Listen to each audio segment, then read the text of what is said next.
నోవాహు ఓడ మానవ చరిత్రలోనే అత్యంత ఆసక్తికరమైన చరిత్ర కలిగిన ఓడ. ప్రపంచవ్యాప్తంగా దాదాపు అన్ని సంస్కృతులలో, అన్ని మత గ్రంథాలలో ఇలాంటి ఒక ఓడ గురించి మరియు భూమి మొత్తాన్ని ముంచేసిన ఓ జలప్రలయం గురించి ప్రస్తావించబడి ఉన్నప్పటికీ బైబిల్లో ప్రస్తావించబడ్డ నోవాహు ఓడ మాత్రమే ఎక్కువ గుర్తింపు సాధించింది. కారణం, ఆ అన్ని ఓడలకి సంబంధించిన నరేషన్లతో పోలిస్తే బైబిల్ నరేషన్లో మాత్రమే ఈ ఓడ మరియు జలప్రలయానికి సంబంధించిన అన్ని రకాల వివరాలు డీటెయిల్గా మెన్షన్ చేయబడి ఉన్నాయి. కాబట్టి ఇలాంటి ఓడ గురించి అందరి కల్చర్లలో, అందరి మత గ్రంథాలలో రకరకాలుగా ప్రస్తావించబడి ఉన్నప్పటికీ కొంతమంది మాత్రం వాళ్ళ గ్రంథంలో కూడా ఇలాంటి ఓడ గురించి ప్రస్తావించబడి ఉంది అనే మినిమం విషయం కూడా తెలుసుకోకుండా బైబిల్లో మాత్రమే ఓడ మరియు జలప్రలయం గురించి ప్రస్తావించబడి ఉందేమో అనే భ్రమలో గుడ్డిగా సగం ఇన్ఫర్మేషన్తో బైబిల్ పైన విషం కక్కుతూ వాళ్ళ పరువు వాళ్ళే తీసుకుంటున్నారు. ఆ వ్యక్తులు సనాతన ధర్మం అని చెప్పుకునే మతానికి చెందిన వాళ్ళు కాబట్టి వాళ్ళ మత గ్రంథంలో ప్రస్తావించబడ్డ ఓడ గురించిన కథని మరియు బైబిల్లో ప్రస్తావించబడ్డ నోవాహు ఓడ గురించిన చరిత్రని కంపేర్ చేస్తూ ఆ వ్యక్తులు చేస్తున్న తప్పుడు ప్రచారాల, పచ్చి అబద్ధాల గుట్టు రట్టు చేస్తూ, అలాగే ఆ వ్యక్తుల మాటలు గుడ్డిగా నమ్మేస్తూ మోసపోతున్న అమాయక హిందువులకు పూర్తి ఇన్ఫర్మేషన్తో జ్ఞానోదయం కలిగిస్తూ ఈ వీడియోలో అన్ని రకాల లాజిక్లతో, అన్ని రకాల ఆధారాలతో వాస్తవాలు తెలుసుకుందాం. అసలు జలప్రలయం నిజంగా సంభవించిందా? సంభవిస్తే అంత పెద్ద ఓడ ఇప్పుడు ఎక్కడుంది, ఏమైపోయింది అనే ప్రశ్నలతో ప్రజలు ఎన్నో సంవత్సరాలు నోవాహు ఓడ చరిత్రని కేవలం కల్పితం మాత్రమే అనుకుని కుట్టిపడేస్తూ వచ్చారు. కానీ 1959లో టర్కీలోని అరారాతు పర్వతం పైన సాక్షాత్తు నోవాహు ఓడే బయటపడడం మాత్రమే కాకుండా దాని పరిసర ప్రాంతాల్లో దానికి సంబంధించిన అన్ని రకాల ఆధారాలు దొరకడం ద్వారా ఆ జలప్రలయం నిజంగానే సంభవించింది అనే వాస్తవం ప్రపంచానికి వెల్లడైంది. First time a scientific expedition has studied the site. John Dedekis has this report on what the scientists have found so far. Dr. John Baumgartner, a geophysicist at the Los Alamos Research Lab in New Mexico, this is the Ark. In recent days, Baumgartner joined a team of researchers at the 6,000-foot level of Mount Mushar in the Ararat Mountains of Turkey. Baumgartner is especially interested in the discovery of a systematic grid of metal located beneath the surface. Using a metal detector, Baumgartner has been able to confirm the existence of metal at regular intervals. These exclusive pictures were made by a Turkish camera crew accompanied by a CBN News producer. John Dedekis, CBN News. Thank you, John. Very exciting information. And Ben, this is really, I think, the first time that we've had this kind of evidence that that could be a boat. Reports surfaced from Turkey this week that the remains of Noah's Ark found. One member of the archaeological team who claims to have made the discovery is from Nashville. ఈ ఆధారాలన్నిటి గురించి వివరిస్తూ ఈ ఛానల్లోనే already ఒక video upload చేయబడింది. ఆ video చూసిన వారికి ఈ వీడియో ఇంకా బాగా అర్థమవుతుంది. ఆ వీడియో లింక్ పైన కార్డ్స్లో ఉంటుంది, కింద డిస్క్రిప్షన్లో కూడా ఉంటుంది. ఆ వీడియో చూడడం మాత్రం మర్చిపోకండి. అలా జలప్రలయం నిజంగానే సంభవించింది, నోవాహు ఓడ నిజంగానే ఉంది, బైబిల్లో ప్రస్తావించబడ్డ నోవాహు ఓడ చుట్టూ జరిగిన సంఘటనలు అన్నీ నిజంగానే సంభవించిన చరిత్ర అని నిరూపణ కావడంతో బైబిల్ని తప్పు పట్టాలి అనుకునే వారు మళ్ళీ అసలు భూమి మీద ఉన్న అన్ని రకాల జంతువులు ఒక్క నోవాహు ఓడలో ఎలా పడతాయి, అది అసలు సాధ్యమేనా అనే కొత్త ప్రశ్నతో మళ్ళీ బైబిల్ని తప్పు పట్టడానికి ప్రయత్నిస్తున్నారు. కాబట్టి అసలు ఈ ప్రపంచంలో ఎన్ని రకాల జంతు జాతులు ఉన్నాయి, వాటిలో ఎన్ని రకాల జాతులు ఓడలోకి ప్రవేశించాయి, ఈ భూమి మీద ఉన్న అన్ని రకాల జంతు జాతులు నోవాహు ఓడలో పట్టగలవా, ఆ ఓడ సైజ్ అండ్ డైమెన్షన్లు ఏంటి, ఆ ఓడ స్టోరేజ్ కెపాసిటీ ఎంత, సగం ఇన్ఫర్మేషన్తో బైబిల్ పైన విషం కక్కుతున్న వ్యక్తుల యొక్క మత గ్రంథాల్లో ఒకటైన మత్స్య పురాణంలోని ఓడ మరియు జలప్రలయానికి సంబంధించిన విషయాలు ఏంటి, ఆ పురాణంలోని ఓడ డైమెన్షన్స్ అండ్ స్టోరేజ్ కెపాసిటీ ఎంత, ఆ పురాణంలో అసలు లాజిక్లు ఏమైనా ఉన్నాయా, ఆ కథకి సంబంధించి ఆధారాలు ఏమైనా ఉన్నాయా, ఇలాంటి ప్రశ్నలన్నిటికీ సమాధానాలు ఈ వీడియోలో తెలుసుకుందాం. Hello all, welcome to the tree of truth.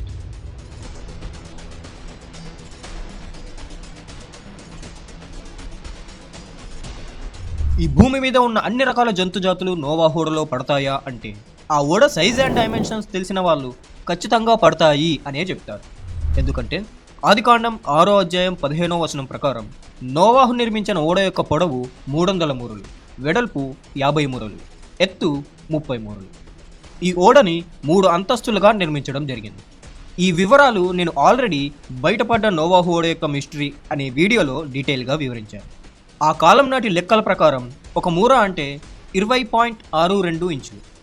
అదేంటి, ఒక మూర అంటే 18 ఇంచులు మాత్రమే కదా, నువ్వేంటి 20.6 ఇంచులు అని చెప్తున్నావు అనే ప్రశ్న మీకు రావచ్చు. ప్రజెంట్ మనం మూరని ఎలా కొలుస్తాము అంటే మనిషి చేతి మోచేయి కొన నుండి మధ్యవేలు చివరి వరకు ఉన్న పొడవును మూర అని పిలుస్తాం. కానీ ఆనాటి మనుషులు మూరని చేతి మోచేయి కొన నుండి మధ్యవేలు చివరి వరకు మాత్రమే కాకుండా ఫోరాన్తో పాటు అడిషనల్గా ఒక పామ్ని కూడా కన్సిడర్ చేసేవాళ్ళు. ఈ కొలతలతో మెజరింగ్ రాడ్ని చేసుకొని వాటినే స్టాండర్డ్ మెజర్మెంట్ సిస్టమ్గా వాడేవాళ్ళు. కాబట్టి ఆనాటి లెక్కల ప్రకారం ఒక మూర అంటే 20.62 ఇంచులు. మన క్యాల్కులేషన్ ఈజీగా ఉండడానికి రౌండ్ ఫిగర్గా 20.6 ఇంచులుగా కన్సిడర్ చేద్దాం.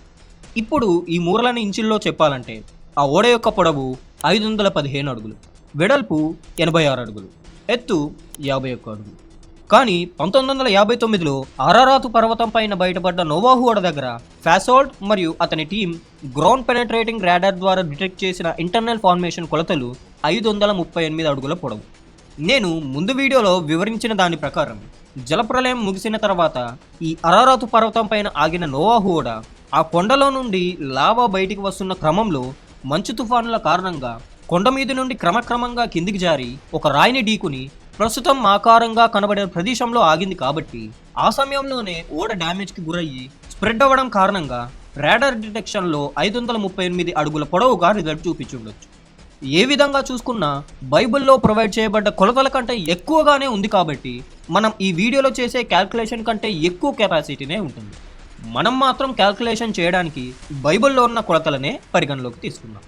సో ఇప్పుడు ఈ ఓడ ఎంత పొడవో అర్థమయ్యేలా చెప్పాలంటే 4 స్పేస్ షటిల్లు పక్కపక్కన పెట్టిన పొడవు కంటే ఎక్కువ పొడవు, 2 బోయింగ్ 747 జెట్ విమానాలు పక్కపక్కన పెట్టిన పొడవు కంటే ఎక్కువ పొడవు, ఎలాన్ మస్క్ యొక్క స్పేస్ ఎక్స్ స్టార్షిప్ రాకెట్ కంటే ఎక్కువ పొడవు. అంత భారీగా ఉండే ఆ ఓడ వాల్యూమ్ 22,58,790 క్యూబిక్ అడుగులు. ఇంకా అర్థమయ్యేలా చెప్పాలంటే 2,465.9 క్యూబిక్ అడుగుల వాల్యూమ్ కలిగి ఉండే బాక్సంగ్స్ వ్యాగన్ రైలు బోగీలు 916 కలిగిన ట్రైన్ కెపాసిటీతో సమానం. మన ఇండియాలోని ప్యాసింజర్ ట్రైన్లకి మహా అయితే 20 నుంచి 30 బోగీలు మాత్రమే ఉంటాయి. అలాంటిది 916 బోగీలు అంటే ఇక మీరే అర్థం చేసుకోండి. ఆ ఒక్క బోగీలో 1 మీటర్ ఎత్తుండే గ్రే వూల్ఫ్, సైబీరియన్ టైగర్ లాంటి 42 భారీ ఆకారంలో ఉన్న జంతువులను పట్టించవచ్చు. మనకు అర్థమయ్యేలా చెప్పాలంటే మన గ్రామాల్లో మనం రోజు చూసే షీప్స్ లాంటి జంతువులనైతే 156 జంతువులను పట్టించవచ్చు. ఈ లెక్క ప్రకారం 916 బోగీలతో లెక్క వేసి చూసుకుంటే నోవాహు ఓడలో 142,896 జంతువులను పట్టించవచ్చు. అంటే అది ఎంత పెద్ద భారీ ఓడనో మీరే అర్థం చేసుకోండి. అంత భారీ కొలతలతో అంత భారీ స్టోరేజ్ కెపాసిటీతో ఉన్న నోవాహు ఓడ గురించి ఒక హాఫ్ నాలెడ్జ్ వ్యక్తి ఏమన్నాడో చూడండి. మరి భూమి మీద ఉన్న సకల జీవరాశిలో నుంచి రెండు శాల్తీలు ఆ పడవలోకి ఎక్కించాలంటే ఎంత పెద్ద పడవ అయి ఉంటుంది.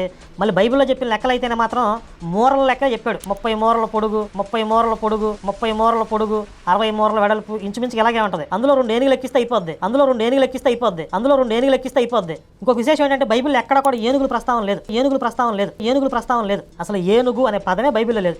అంటే వాళ్ళకి కళ్ళ ముందు ఉన్నటువంటి ప్రపంచం గురించే చాలా తక్కువ తెలుసు వాళ్ళకి. నోవాహు ఓడ పొడవు 300 మూరలు అయితే 30 మూరలే అని చెబుతున్నాడు. అసలు ఈ వ్యక్తి బైబిల్ని సరిగ్గా చదివినట్ట చదవనట్ట? అసలు అతనికి కనీసం తెలుగు చదవడం వచ్చు అన్నట్ట రాదు అన్నట్ట? ఒకసారి చూడండి మీరే ఎంత క్లియర్గా 300 మూరల పొడుగు అని ఉందో. ఆదికాండము 6వ అధ్యాయము 15వ వచనం. నీవు దాన్ని చేయవలసిన విధమిది.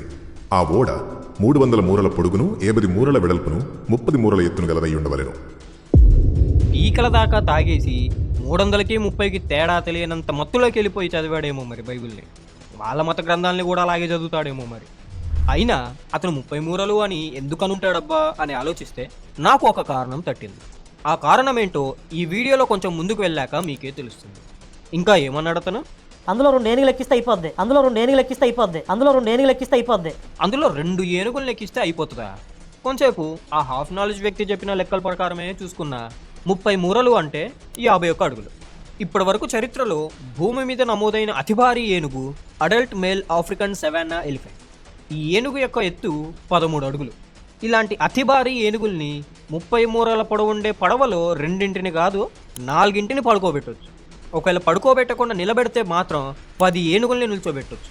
అలాంటిది 515 అడుగుల పొడవు, 86 అడుగుల వెడల్పు, 51 అడుగుల ఎత్తు ఉన్న ఆ భారీ ఓడలో ఏనుగు కంటే చాలా చిన్న ఆకారంలో ఉండే ఎన్ని రకాల జీవులు పడతాయో ఇక మీరే ఊహించుకోండి. అది 300 మూరల పొడవు ఉన్న ఓడ అనుకున్నాడో లేదా చిన్న తెప్ప అనుకున్నాడో మరి అతన్ని గుడ్డిగా నమ్మే వ్యక్తులే అతన్ని అడగాలి. అతను అసలు అలా ఎందుకన్నాడో ఈ వీడియోలో కొంచెం ముందుకు వెళ్ళాక మీకే తెలుస్తుంది. 300 మూరలు అయితే 30 మూరలే అని హాఫ్ నాలెడ్జ్తో ఇలాంటి తప్పుడు ఇన్ఫర్మేషన్ని స్ప్రెడ్ చేసే వాళ్ళని గుడ్డిగా నమ్మేసే వాళ్ళు ఒకసారి ఆలోచించుకోండి. ఎలాంటి హాఫ్ నాలెడ్జ్ వ్యక్తిని మీరు గుడ్డిగా నమ్మేస్తున్నారు? ఇతనే ఇంకొక మాట ఏమన్నాడో చూడండి. ఇంకొక విశేషం ఏంటంటే బైబిల్ ఎక్కడ కూడా ఏనుగుల ప్రస్తావన లేదు. అసలు ఏనుగు అనే పదమే బైబిల్లో లేదు. ఏనుగు అనే పదమే బైబిల్లో లేదా? ఏనుగు ప్రస్తావనే బైబిల్లో లేదా? అసలు ఆ సిచ్యువేషన్కి ఏనుగు అనే పదం బైబిల్లో ఉండడానికి సంబంధం ఏంటి? సంబంధం లేని మాటలు మాట్లాడి అసలు మ్యాటర్ నుంచి టాపిక్ డైవర్ట్ చేయడంలో మీ తర్వాతే ఎవరైనా సరే. అతను చెప్పినట్టు అసలు బైబిల్లో ఏనుగు ప్రస్తావన ఉందా లేదా ఒకసారి చూద్దామా? మొదటి రాజులు 10వ అధ్యాయం 18 మరియు 22 వచనాలు, 2వ దినవృత్తాంతములు 9వ అధ్యాయం 20వ వచనం, యెహెజ్కేలు 27వ అధ్యాయం 15వ వచనం, ఆమోసు 6వ అధ్యాయం 4వ వచనం. ఈ వచనాలలో చూస్తే ఏనుగు దంతాలతో పెద్ద సింహాసనం చేయించి బంగారంతో దాన్ని పొదిగించినట్టు, ఏనుగు దంతాలను, బంగారాన్ని, వెండిని, ఇంకా వేరువేరు జీవులను తర్షీషు అనే ఊరు నుంచి ఓడలో 3 సంవత్సరాలకు ఒకసారి ట్రాన్స్పోర్ట్ చేసినట్టు, సొలొమోను అనే రాజు పనివారితో కలిసి ఓడలో 3 సంవత్సరాలకు ఒకసారి తర్షీషు అనే ఊరికి వెళ్లి బంగారాన్ని, వెండిని, ఏనుగు దంతాలను, ఇంకా వేరువేరు సరుకులను తీసుకొచ్చుకున్నట్టు, ద్వీపాలలో ఉండే వర్తకులు ఏనుగు దంతాలను, కోవిదారు చెట్లను ఇచ్చి వేరువేరు ఊర్లలో సరుకులు కొనుక్కున్నట్టు, ఏనుగు దంతాలతో మంచాలు చేసుకున్నట్టు బైబిల్లో మనం చూడొచ్చు. ఇంగ్లీష్లో చూస్తే ఆ పదం దగ్గర ఐవరీ అని ఉంటుంది. ఐవరీ అంటే తెలుసా లేక అది కూడా చెప్పాలా? ఐవరీ అంటే టస్క్స్ ఆఫ్ ఎలిఫెంట్స్, ఏనుగు దంతాలు. ఈ విధంగా ఏనుగు గురించి రకరకాలుగా బైబిల్లో ప్రస్తావించబడి ఉన్నా కూడా బైబిల్లో అసలు ఏనుగు ప్రస్తావనే లేదని, 300 మూరల్ని 30 మూరలని తప్పుడు మాటలు ఇతను చెప్తున్నాడంటే ఈ వ్యక్తి కనీసం తెలుగు చదవడం కూడా రాని వేలుముద్రగాడై ఉండాలి. లేదా నేను ముందుగానే చెప్పినట్టు వాళ్ళ గ్రంథాలు చదివే అలవాటు ప్రకారం పీకల దాకా తాగేసి అదే అలవాటులో బైబిల్ కూడా చదవడానికి ప్రయత్నించుంటుండాలి. పోనీలే పాపం అతనికి చదవడం వచ్చులే, తాగేసి వీడియో చేయలేదులే అనేటట్టయితే అతను అలా అబద్ధాలు చెప్పడానికి 2 కారణాలు ఉండాలి. మొదటి కారణం వాళ్ళ గ్రంథాల్లో ఉన్నది ఉన్నట్టు చెప్పుకోవడం చేతగాక పాకోడి మీద పడి ఏడవడం. రెండో కారణం అతని మత గ్రంథాల్లో ఉన్న బొక్కల్ని ఎదుటివారు కనిపెట్టొద్దని ముందుగానే ఎదుటివారి గ్రంథం మీద తప్పుడు ప్రచారం చేసేసి వాళ్ళని డిఫెన్స్లో పడేసి వాళ్ళ దృష్టిని ఇతని గ్రంథం మీద నుంచి మళ్లించేయడం. ఇది సరిపోదన్నట్టు ఇతను బైబిల్ గురించి చెప్పే అబద్ధాలని అమాయక హైందవ సోదరులు గుడ్డిగా నమ్మేసి మోసపోవాలి అనే ఆలోచనతో బైబిల్ నాకన్నా ఎక్కువ తెలిసినోడు ఎవరు లేడు, నేనే బైబిల్ రత్నని, నాకు బైబిల్ మొత్తం తెలుసు అని చెప్పుకుంటూ తిరుగుతున్నాడు.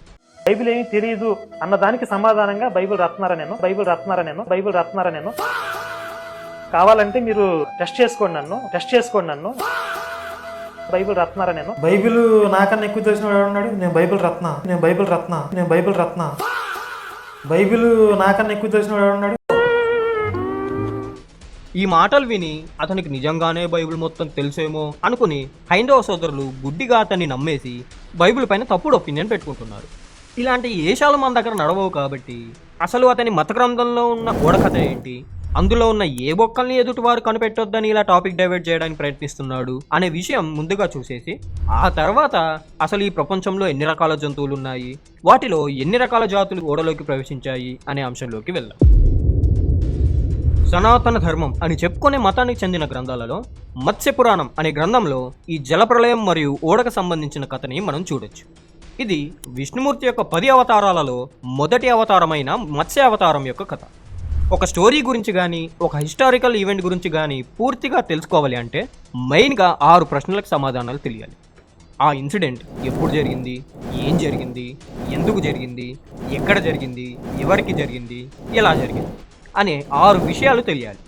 అంతేకాకుండా ఆ విషయాలు ప్రజెంట్ ఉన్న మనుషులకు ఎలా తెలిసింది అనే విషయం కూడా తెలియాలి. ముందుగా ఎప్పుడు జరిగింది? బైబిల్ ప్రకారం నోవాహు జలప్రలయం ఎప్పుడు సంభవించిందో ఆల్రెడీ డీటెయిల్డ్గా త్రవ్వకాల్లో బయటపడ్డ నోవాహు ఓడ అనే వీడియోలో చెప్పేశాను. మరి హిందూ పురాణాల ప్రకారం ఈ మత్స్యావతార జలప్రలయం ఎప్పుడు సంభవించిందని రాసిందో చూసేద్దామా? హిందూ పురాణాల్లో ఉండే టైం లైన్, కాలమానం ఎలా ఉంటుందో తెలుసుకోకపోతే ఏ పురాణమైనా ఎప్పుడు జరిగిందో అర్థం కావడం కష్టం. మేము కత్తర్ హిందువులం, ధర్మరక్షకులం అని చెప్పుకు తిరిగే చాలామంది హిందువులకి సైతం వాళ్ళ గ్రంథాల్లో ఉండే ఆ టైం లైన్ ఎలా ఉంటుందో వాళ్ళకి తెలియదు. తెలియాలంటే ముందు వాళ్ళ దగ్గర వాళ్ళ పురాణాల గ్రంథాలు ఉండాలి కదా. గ్రంథాలు ఉండడం విషయం పక్కన పెడితే కనీసం ఆ పుస్తకాల అట్టముఖం కూడా వాళ్ళ జీవితంలో ఒక్కసారి కూడా చూసుండరు. కొంతమందికి అయితే అలాంటి టైం లైన్ ఒకటి వాళ్ళ గ్రంథాల్లో ఉంది అనే విషయం కూడా తెలియక నాలాంటి వాళ్ళు ఎవరైనా ఆ టైం లైన్ గురించి చెప్పడానికి ట్రై చేస్తే మా గ్రంథాల్లో అలాంటి టైం లైనే లేదు, ఆ టైం లైన్ని బ్రిటిష్ వాళ్ళు క్రియేట్ చేశారు అని బ్రిటిష్ గాళ్ళ మీద నెట్టేస్తూ వస్తున్నారు. దానికి కారణం ఏంటో వీడియోలో ఇంకొంచెం ముందుకెళ్తే మీకే అర్థమవుతుంది. సో అసలు మా పురాణాల్లో అలాంటి టైం లైనే లేదు అని భ్రమలో ఉన్న వాళ్ళకి ఆ టైం లైన్ ఎలా ఉంటుందో ఇంకేం తెలుస్తుంది. కాబట్టి హిందూ గ్రంథాల్లో ఉన్న టైం లైన్ ఎలా ఉంటుందో వాళ్ళ గ్రంథాల్లో ఉండే రిఫరెన్స్లు చూపించి మరీ డీటెయిల్గా ఎక్స్ప్లెయిన్ చేస్తాను, జాగ్రత్తగా వినండి.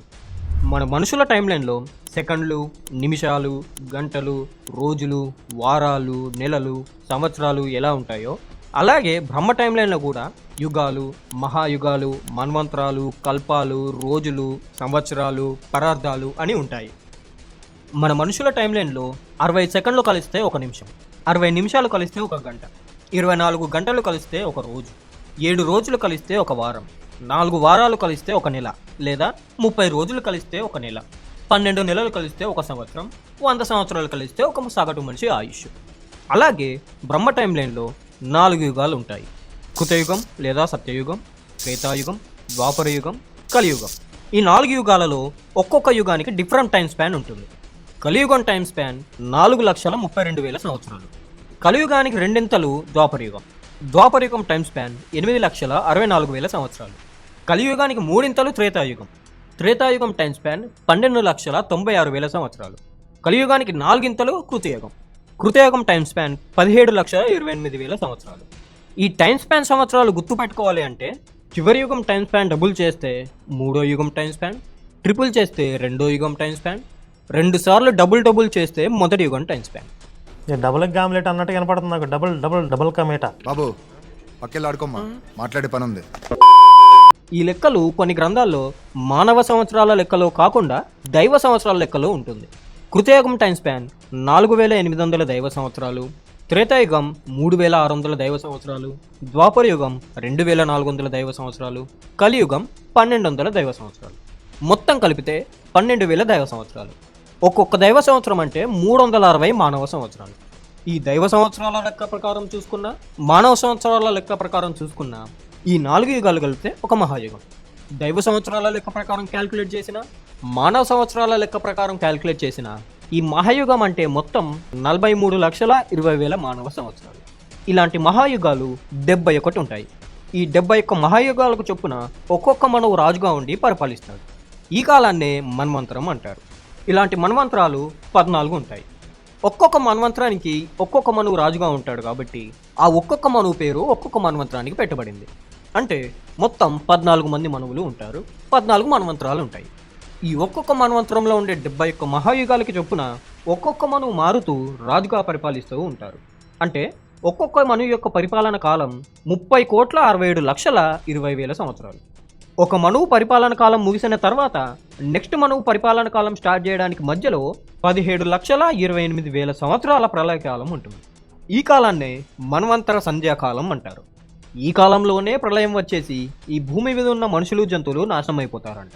ఎందుకు నాశనం అయిపోతారంటే వీళ్ళ గ్రంథాల్లో పెద్ద రీజన్ ఏం లేదు. బైబుల్లో అయితే ఆదికాండం 6వ అధ్యాయం 5వ వచనంలో మనుషుల్లో చెడుతనం పెరిగిపోయి అందరూ పాపాలు చేస్తున్నారు కాబట్టి దేవుడు కోపం వచ్చి మళ్ళీ ఫ్రెష్గా భూమి మీద జీవనాన్ని రీస్టార్ట్ చేయాలి అనుకున్నాడు కాబట్టి జలప్రలయాన్ని రప్పించాడు. కానీ వీళ్ళ పురాణాల్లో మాత్రం ఇలాంటి రీజన్ కూడా ఏం లేదు. చెస్ మ్యాచ్ ఫినిష్ అయిపోయిన ప్రతిసారి చెస్ బోర్డ్ని క్లియర్ చేసినట్టు, క్రికెట్ మ్యాచ్ ఫినిష్ అయిపోయిన ప్రతిసారి క్రికెట్ గ్రౌండ్ని క్లియర్ చేసినట్టు, 71 మహాయుగాలకు ఒకసారి మనువు పరిపాలన కాలం ముగిసిన తర్వాత కారణమేం లేకుండా జలప్రలయం వచ్చేస్తుందంట. మనుషులందరూ నాశనం అయిపోతారంట. మనుషులంటే అంత చీప్ అయిపోయారు. మరి ఇలాంటి సంధ్యాకాలాలు 14 మన్వంతరాలకి 14 సంధ్యాకాలాలు. ఇలాంటి పురాణాన్ని నమ్మే వాళ్ళు వచ్చి నోవాహు చరిత్ర గురించి ఎలాంటి కామెంట్ పెడుతున్నారో చూడండి. పాపులని శిక్షించాలనుకున్నాడు, హ్యాపీ, సంతోషం. మూగ జీవులను ఎందుకు చంపాడు? వాటికి విలువ లేదా? దేవుడి చేతిలో పుట్టడమే వాటి కర్మ, అయినా మిమ్మల్ని పుట్టించడం ఎందుకు, చంపడం ఎందుకు అంట. ఈ కామెంట్ చూసి వీళ్ళకి జంతువులు అంటే ఎంత ప్రేమో అనుకుంటున్నారేమో. అంత సీన్ లేదు అక్కడ. బైబుల్ని తప్పు పట్టడానికి వాళ్ళకి అదొక సాకు మాత్రమే.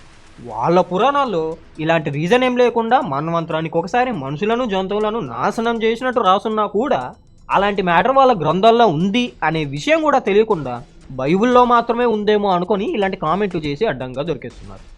అయినా ఈ ఇన్ఫర్మేషన్ అంతా వాళ్ళకి ఇలా తెలుస్తుందిలే. వాళ్ళ గుళ్ళలో ఈ పురాణాలు బోధించారు. హిందూ ధర్మరక్షకులు అని చెప్పుకు తిరిగే యూట్యూబర్లు అయినా బోధిస్తున్నారా అంటే ఎప్పుడు చూసినా సగం ఇన్ఫర్మేషన్తో, తప్పుడు అబద్ధాలతో, బైబుల్ పైన విషం కక్కుతూ హిందూ సోదరులను మోసం చేయడమే వాళ్ళ మెయిన్ పని. కనీసం ఈ జనాలైనా ఇలా గ్రంథాలని చదివి ఉంటారా అంటే వాళ్ళ దగ్గర ఆ గ్రంథాలు ఉండను కూడా ఉండవు. ఉండడం విషయం పక్కన పెడితే కనీసం వాళ్ళ జీవితాల్లో ఆ గ్రంథాల అట్టముఖం కూడా చూసుండరు. చాలా మందికి అయితే అసలు వాళ్ళ మతానికి చెందిన గ్రంథాలు ఏమేమి ఉంటాయో, ఆ గ్రంథాలు ఎన్ని రకాలో కూడా తెలియదు.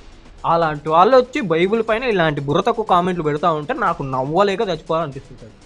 మరి ఈ పురాణాల్లో ఇలాంటి విషయాలు ఉన్నాయని జనాలకు తెలియాలంటే ఏం చేయాలి? ఇలాంటి ప్రశ్న ఒక యాంకర్ ఒక ఇంటర్వ్యూలో ఒక అక్కని అడిగారు. హిందూస్కి రామాయణం చదవట్లేదు, భగవద్గీత చదవట్లేదు, మనకెందుకు మన వేదాలు, మంత్రాలు వీటి గురించి ఒక్క బుక్ కానీ ఏమన్నా స్కూల్స్ కానీ కట్టించట్లేదు? అప్పుడు అడిగిన ప్రశ్నకి సమాధానం చెప్పకుండా ఆ అక్కకి ఇష్టం వచ్చిన సొల్లు చెప్పుకుంటూ పోయింది. వేదం చదవడానికి ఎవరు సిద్ధపడ్డారు? ఒక ముస్లిం అంటే ఏదైనా మాస్క్లో కానీ ఎక్కడైనా మసీదులో ఎక్కడైనా ఒక రాజకీయ నాయకుడు వచ్చి టోపీ పెట్టుకొని ఆ చెద్దరు అక్కడ కప్పి మౌల్వీ చెప్తాడు, మాకు ఈ ఏరియాలో మీరు గెలిచిన తర్వాత మసీదులకి ల్యాండ్ ఎలొకేట్ చేయండి, గవర్నమెంట్ ల్యాండ్స్ అనగానే నేను వచ్చేగానే అది చేస్తా అంటాడు. ఏ హిందూ అయినా కూడా నేను ఓట్ వేయాలి అని అంటే నా గుళ్ళని ఫ్రీ హిందూ టెంపుల్స్ గవర్నమెంట్ కట్టు ఎవరైనా అడిగారా? ఏనా కొట్టాలి చూడగానే, ఎందుకంటే మనకు అవసరం లేదు కదా. If you are not asking for it, who is the politician to come and give you what you don't want? నీకే అవసరం లేదు నీ ధర్మము. నీకు కావాల్సిన 500 రూపాయలు నోట్ చిల్లర బిచ్చ పడేసిపోతున్నాడు. నువ్వు పోయి అయ్యో నా కష్టాలు తెలియదు, ఇల్లు కట్టుకోలేకపోతున్నాను, లేకపోతే ఇది దేవుడు అని ముందు డబ్బులు ఆ డబ్బులు తీసుకొని పోయి ఫండింగ్ ఇస్తున్నారు పక్క రిలీజెస్కి. అంతే. ఇక యాంకర్ అడిగిన ప్రశ్న గాల్లోనే కలిసిపోయింది.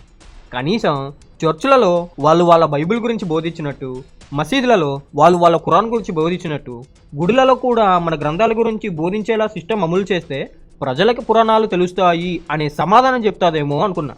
అబ్బే, అలాంటి మాటలు వీళ్ళ నోట నుంచి ఎందుకు వస్తాయి?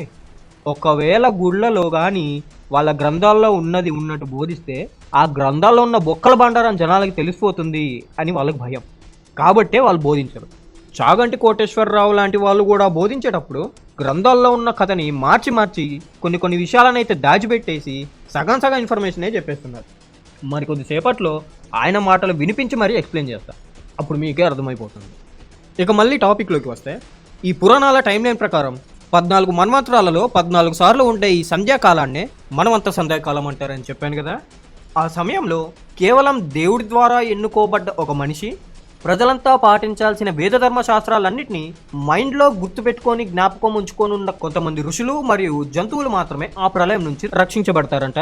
ఆ రక్షించబడ్డ మనుషుల ద్వారానే ఆ 17 లక్షల సంవత్సరాల తర్వాత మళ్ళీ భూమి మీద మనుషుల జనాభా విస్తరిస్తూ పోతారంట. ఇదే ప్రాసెస్ 14 మన్వంతరాలు 14 ప్రళయాలు రిపీట్ అవుతూనే ఉంటాయంట. ఇలాంటి ప్రళయం నుంచి రక్షించబడ్డ వృత్తాంతమే ఈ మత్స్యపురాణం. ఆ వృత్తాంతంలో ఆ జలప్రలయం నుంచి మనుషులు ఎలా రక్షించబడతారో ఇంకొద్దిసేపట్లో డీటెయిల్డ్గా వివరిస్తాను. ఇది గుర్తుపెట్టుకోండి. సో ఒక్కొక్క మనువు పరిపాలించే 71 మహాయుగల టైమ్ స్పాన్ ప్లస్ ఆ మన్వంతర సంధ్యాకాలం కలిపితే ఒక పూర్తి మన్వంతరం. అంటే మొత్తం 30,84,48,000 సంవత్సరాలు. ఈ 14 మన్వంతరాలు గడిచిన తర్వాత కూడా మరో ప్రళయం ఉంటుందంట. దాన్నే నైమితిక ప్రళయకాలం అంటారు. ఈ ప్రళయకాలంలో మాత్రం సృష్టి మొత్తం ఆగిపోయి భూమి మీద ఒక్క ప్రాణి కూడా మిగలకుండా నాశనమైపోయి ప్రపంచం మొత్తం ఉనికిలోనే లేకుండా అంతమైపోతుందంట. మన్వంతర సంధ్యా సమయంలో వచ్చే ప్రళయానికి ఈ నైమితిక ప్రళయానికి మధ్య తేడా ఏంటో, ఎలా సంభవిస్తాయో మరింత డీటెయిల్గా ఇంకొద్దిసేపట్లో వివరిస్తాను. సో ఈ నైమితిక ప్రళయంలో ఏ ఒక్క మనిషి కానీ ఏ ఒక్క జంతువు కానీ రక్షించే పని కూడా ఉండదంట. ఈ ప్రళయం మాత్రం ఎందుకు సంభవిస్తుందో మరికొద్దిసేపట్లో చెప్తా, ఆగండి. ఇందాకటి 14 సంధ్యాకాలాలలాగే ఈ ప్రళయం టైం స్పాన్ కూడా 17,28,000 సంవత్సరాలే. ఈ 14 మన్వంతరాలు 14 మన్వంతరాల చివరిలో వచ్చే 14 మన్వంతర సంధ్యాకాలాలు ఇవన్నీ గడిచిన తర్వాత వచ్చే ఈ నైమితిక ప్రళయం, ఈ 3 కలిపితే ఒక కల్పం. మొత్తం కలిపితే ఒక కల్పం టైం స్పాన్ 432 కోట్ల సంవత్సరాలు. ఈ నైమితిక ప్రళయాన్నే కల్పాంతమున వచ్చే ప్రళయం అని కూడా సంబోధిస్తుంటారు. ఈ 71 మహాయుగాలు 14 మన్వంతరాలు 14 మన్వంతర సంధ్యాకాలాలు ఒక నైమితిక ప్రళయం అంటూ కాంప్లికేటెడ్ లెక్కలు చెప్పి కన్ఫ్యూజ్ చేసే పని లేకుండా కొన్ని గ్రంథాల్లో మాత్రం సింపుల్గా ఒక మహాయుగం అంటే 43,20,000 సంవత్సరాలు, ఇలాంటి 1000 మహాయుగాలు కలిపితే ఒక కల్పం అంటే 432 కోట్ల సంవత్సరాలు అని సింపుల్గా రాయబడి ఉంటుంది. ఈ ఒక్క కల్పం అంటే బ్రహ్మకి ఒక పూట అన్నట్టు. ఇలాంటి పూటలు 2 కలిపితే బ్రహ్మకి ఒక రోజు అన్నట్టు. అంటే బ్రహ్మకి ఒక రోజు అంటే 2 కల్పాలు, అంటే ఒక పగటి పూట ప్లస్ ఒక రాత్రి పూట. ఈ 2 పూటలు బ్రహ్మకి ఒక రోజు. ఈ పగటి పూట అంతంలో ఉండే 17,28,000 సంవత్సరాల కాలం నైమితిక ప్రళయం అయితే నెక్స్ట్ ఉండే రాత్రిపూట తర్వాత వచ్చే 17,28,000 సంవత్సరాల కాలం సృష్టికాలం. అంటే నైమితిక ప్రళయం ద్వారా నాశనం అయిపోయిన ప్రపంచం మొత్తం తిరిగి ఈ సృష్టికాలంలోనే సృష్టించబడుతుంది. ఈ నైమితిక ప్రళయకాలం, ఈ సృష్టికాలం రెండింటిని ఒకే పేరుతో పిలవాలంటే సంధ్యాకాలాలు అని కూడా పిలుస్తుంటారు. అలా 2 కల్పాలు కలిపితే బ్రహ్మకి ఒక రోజు కాబట్టి 2 కల్పాలు లెక్క వేస్తే బ్రహ్మకి ఒక రోజు అంటే 864 కోట్ల మానవ సంవత్సరాలు. ఇలాంటి రోజులు 30 కలిపితే బ్రహ్మకి ఒక నెల. ఇలాంటి 12 నెలలు కలిపితే బ్రహ్మకి ఒక సంవత్సరం. అంటే 360 రోజులు కలిపితే బ్రహ్మకు ఒక సంవత్సరం. ఇప్పుడు లెక్క వేసి చూస్తే మొత్తం 3,11,040 కోట్ల సంవత్సరాలు ఒక్క సంవత్సరం. అంటే ఇలాంటి 50 సంవత్సరాలు కలిపితే బ్రహ్మకి ఒక పరార్థం. ఇలాంటి పరార్థాలు 2 కలిపితే బ్రహ్మకి ఒక పూర్తి లైఫ్ స్పాన్. అంటే 100 సంవత్సరాలు కలిపితే ఒక బ్రహ్మ పూర్తి ఆయుష్. ఇప్పుడు లెక్క వేసి చెప్పాలంటే బ్రహ్మ పూర్తి ఆయుష్ 3,11,04,000 కోట్ల సంవత్సరాలు. ఈ 100 సంవత్సరాల బ్రహ్మ ఆయుష్ పూర్తయిన తర్వాత బ్రహ్మ చనిపోతాడంట. అప్పుడు ఈ భూమితో పాటు పూర్తి విషయం అంటే పురాణాల్లో ఉండే అన్ని లోకాలు ఉనికిలో లేకుండా అంతమైపోతాయంట. ఆ తర్వాత నెక్స్ట్ మళ్ళీ విష్ణువు బొడ్డులో నుంచి మరో బ్రహ్మ పుట్టుకొచ్చి మళ్ళీ ఫ్రెష్గా కొత్తగా సృష్టిని క్రియేట్ చేస్తాడంట. ఇది పురాణాల్లో ఉండే టైం లైన్. ఇన్ని రోజులు బైబుల్లో ఉన్న క్రియేషన్ ప్రాసెస్ పైన కొంతమంది హాఫ్ నాలెడ్జ్ వ్యక్తులు కామెంట్లు చేశారు, ఇప్పటికీ చేస్తూనే ఉన్నారు. వాళ్ళ ప్రశ్నలకి సమాధానాలు చెప్తూ బైబుల్లో ఉన్న క్రియేషన్ ప్రాసెస్ గురించి ఆల్రెడీ నేను 2 వీడియోలు చేశాను. అయినా కూడా ఆ వీడియోలు పూర్తిగా చూడకుండా ఇప్పటికీ జనాలు కామెంట్లు పెడుతూనే ఉన్నారు. కాబట్టి అసలు వాళ్ళ గ్రంథాల ప్రకారం సృష్టి ఎలా సృష్టించబడింది అనే విషయం కూడా తెలుసుకోవాలి కదా. అప్పుడే కదా ఎవరి గ్రంథాల్లో ఉన్న క్రియేషన్ ప్రాసెస్ సైన్స్ పరంగా ఉంది, ఎవరి గ్రంథాల్లో ఉన్న క్రియేషన్ ప్రాసెస్ సైన్స్కి విరుద్ధంగా ఉందో తెలుస్తుంది. కాబట్టి ఈ టాపిక్ పైన కూడా సపరేట్గా మరో వీడియోలో డీటెయిల్డ్గా మాట్లాడుకుందాం. ఇలా పురాణాల ప్రకారం బ్రహ్మ 100 సంవత్సరాల వయసు పూర్తి చేసుకొని చనిపోవడం, సృష్టి అంతమవడం, ఆ తర్వాత మళ్ళీ ఇంకో బ్రహ్మ పుట్టుకురావడం, కొత్త సృష్టిని మళ్ళీ క్రియేట్ చేయడం, ఈ సైకిల్ రిపీట్ అవుతూనే ఉంటుందంట. అంటే బ్రహ్మ పుట్టినప్పుడు సృష్టించబడే భూమి మనుషులు బ్రహ్మ ఆయుష్ 100 సంవత్సరాలు పూర్తి అయ్యే వరకు ఉనికిలో ఉండి ఆ తర్వాత అంతమైపోతాయంట. లెక్క ప్రకారం చెప్పాలంటే 3,11,04,000 కోట్ల సంవత్సరాల తర్వాత. చాలామంది హిందూ ధర్మ బోధకులు అని చెప్పుకునే వాళ్ళు ఈ టైంలైన్ గురించి ఎక్స్ప్లెయిన్ చేసేటప్పుడు ప్రతి మన్వంతరానికి ఒకసారి వచ్చే మన్వంతర సంధ్యా ప్రళయం గురించి చెప్పకుండా దాచిపెట్టేసే ప్రయత్నం చేస్తూ సగం టైంలైన్ మాత్రమే ఎక్స్ప్లెయిన్ చేస్తున్నారు. దానికి కారణం ఏంటో మరికొంతసేపట్లో మీకే అర్థమవుతుంది. నేను ఇంత డీటెయిల్డ్గా వాళ్ళ గ్రంథాల్లో ఉండే టైంలైన్ గురించి వివరించినా కూడా కొంతమంది మాత్రం కవరింగ్ చేసుకోవడానికి మా గ్రంథాల్లో అలాంటి టైంలైనే లేదు, నువ్వు కల్పించుకొని చెప్తున్నావు, మేము నమ్మము, ఏ గ్రంథంలో ఉందో రిఫరెన్స్ చెప్పు, ఇలాంటివి గూగుల్లో మాత్రమే ఉంటాయి, మా గ్రంథాల్లో ఉండవు అని అంటుంటారు.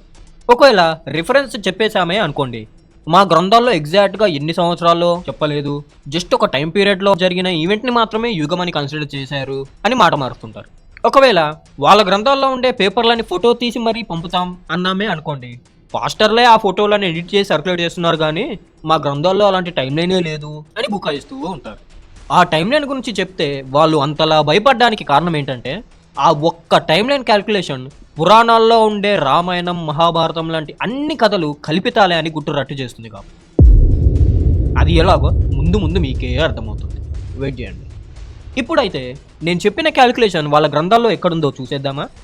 ఆ గ్రంథం పేరు, చాప్టరు, శ్లోకం రిఫరెన్సు, ఆ గ్రంథంలోని లైవ్ పేజ్ ఫోటో ఎవిడెన్సు, ఆ గ్రంథాన్ని ఎవరు అనుసరణ చేశారు, ఆ పుస్తకాన్ని ఏ పబ్లిషింగ్ హౌస్ ప్రింట్ చేసింది, ఆ పబ్లిషింగ్ హౌస్ అడ్రస్ ఏంటి, ఇలాంటి అన్ని డీటెయిల్స్ ప్రొవైడ్ చేస్తాను.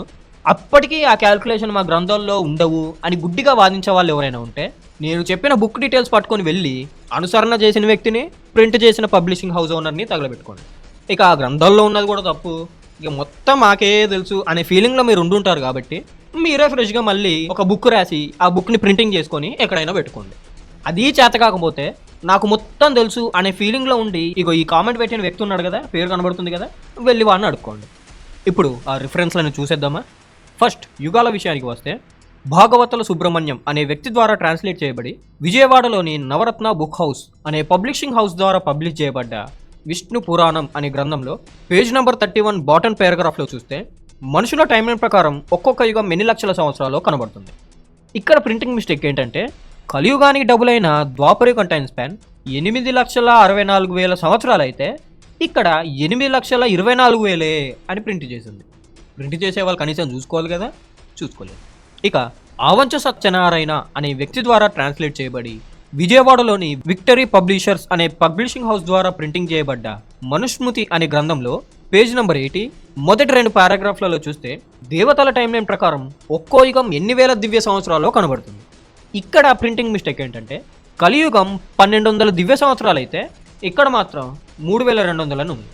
మరి వీళ్ళు ప్రింట్ చేసే ముందు మరి ఏం చూసుకుంటున్నారో ఏంటో మరి.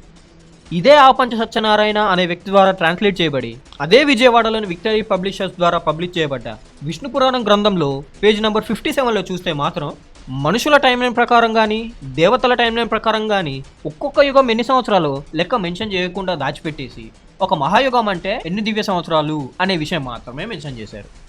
వాయుపురాణంలో కూడా పేజ్ నెంబర్ 434 ఫస్ట్ పారాగ్రాఫ్లో చూస్తే ఒక్క మహాయుగం అంటే ఎన్ని సంవత్సరాల్లో కనబడుతుంది, అంతేగాని పూర్తి ఇన్ఫర్మేషన్ ఉండదు.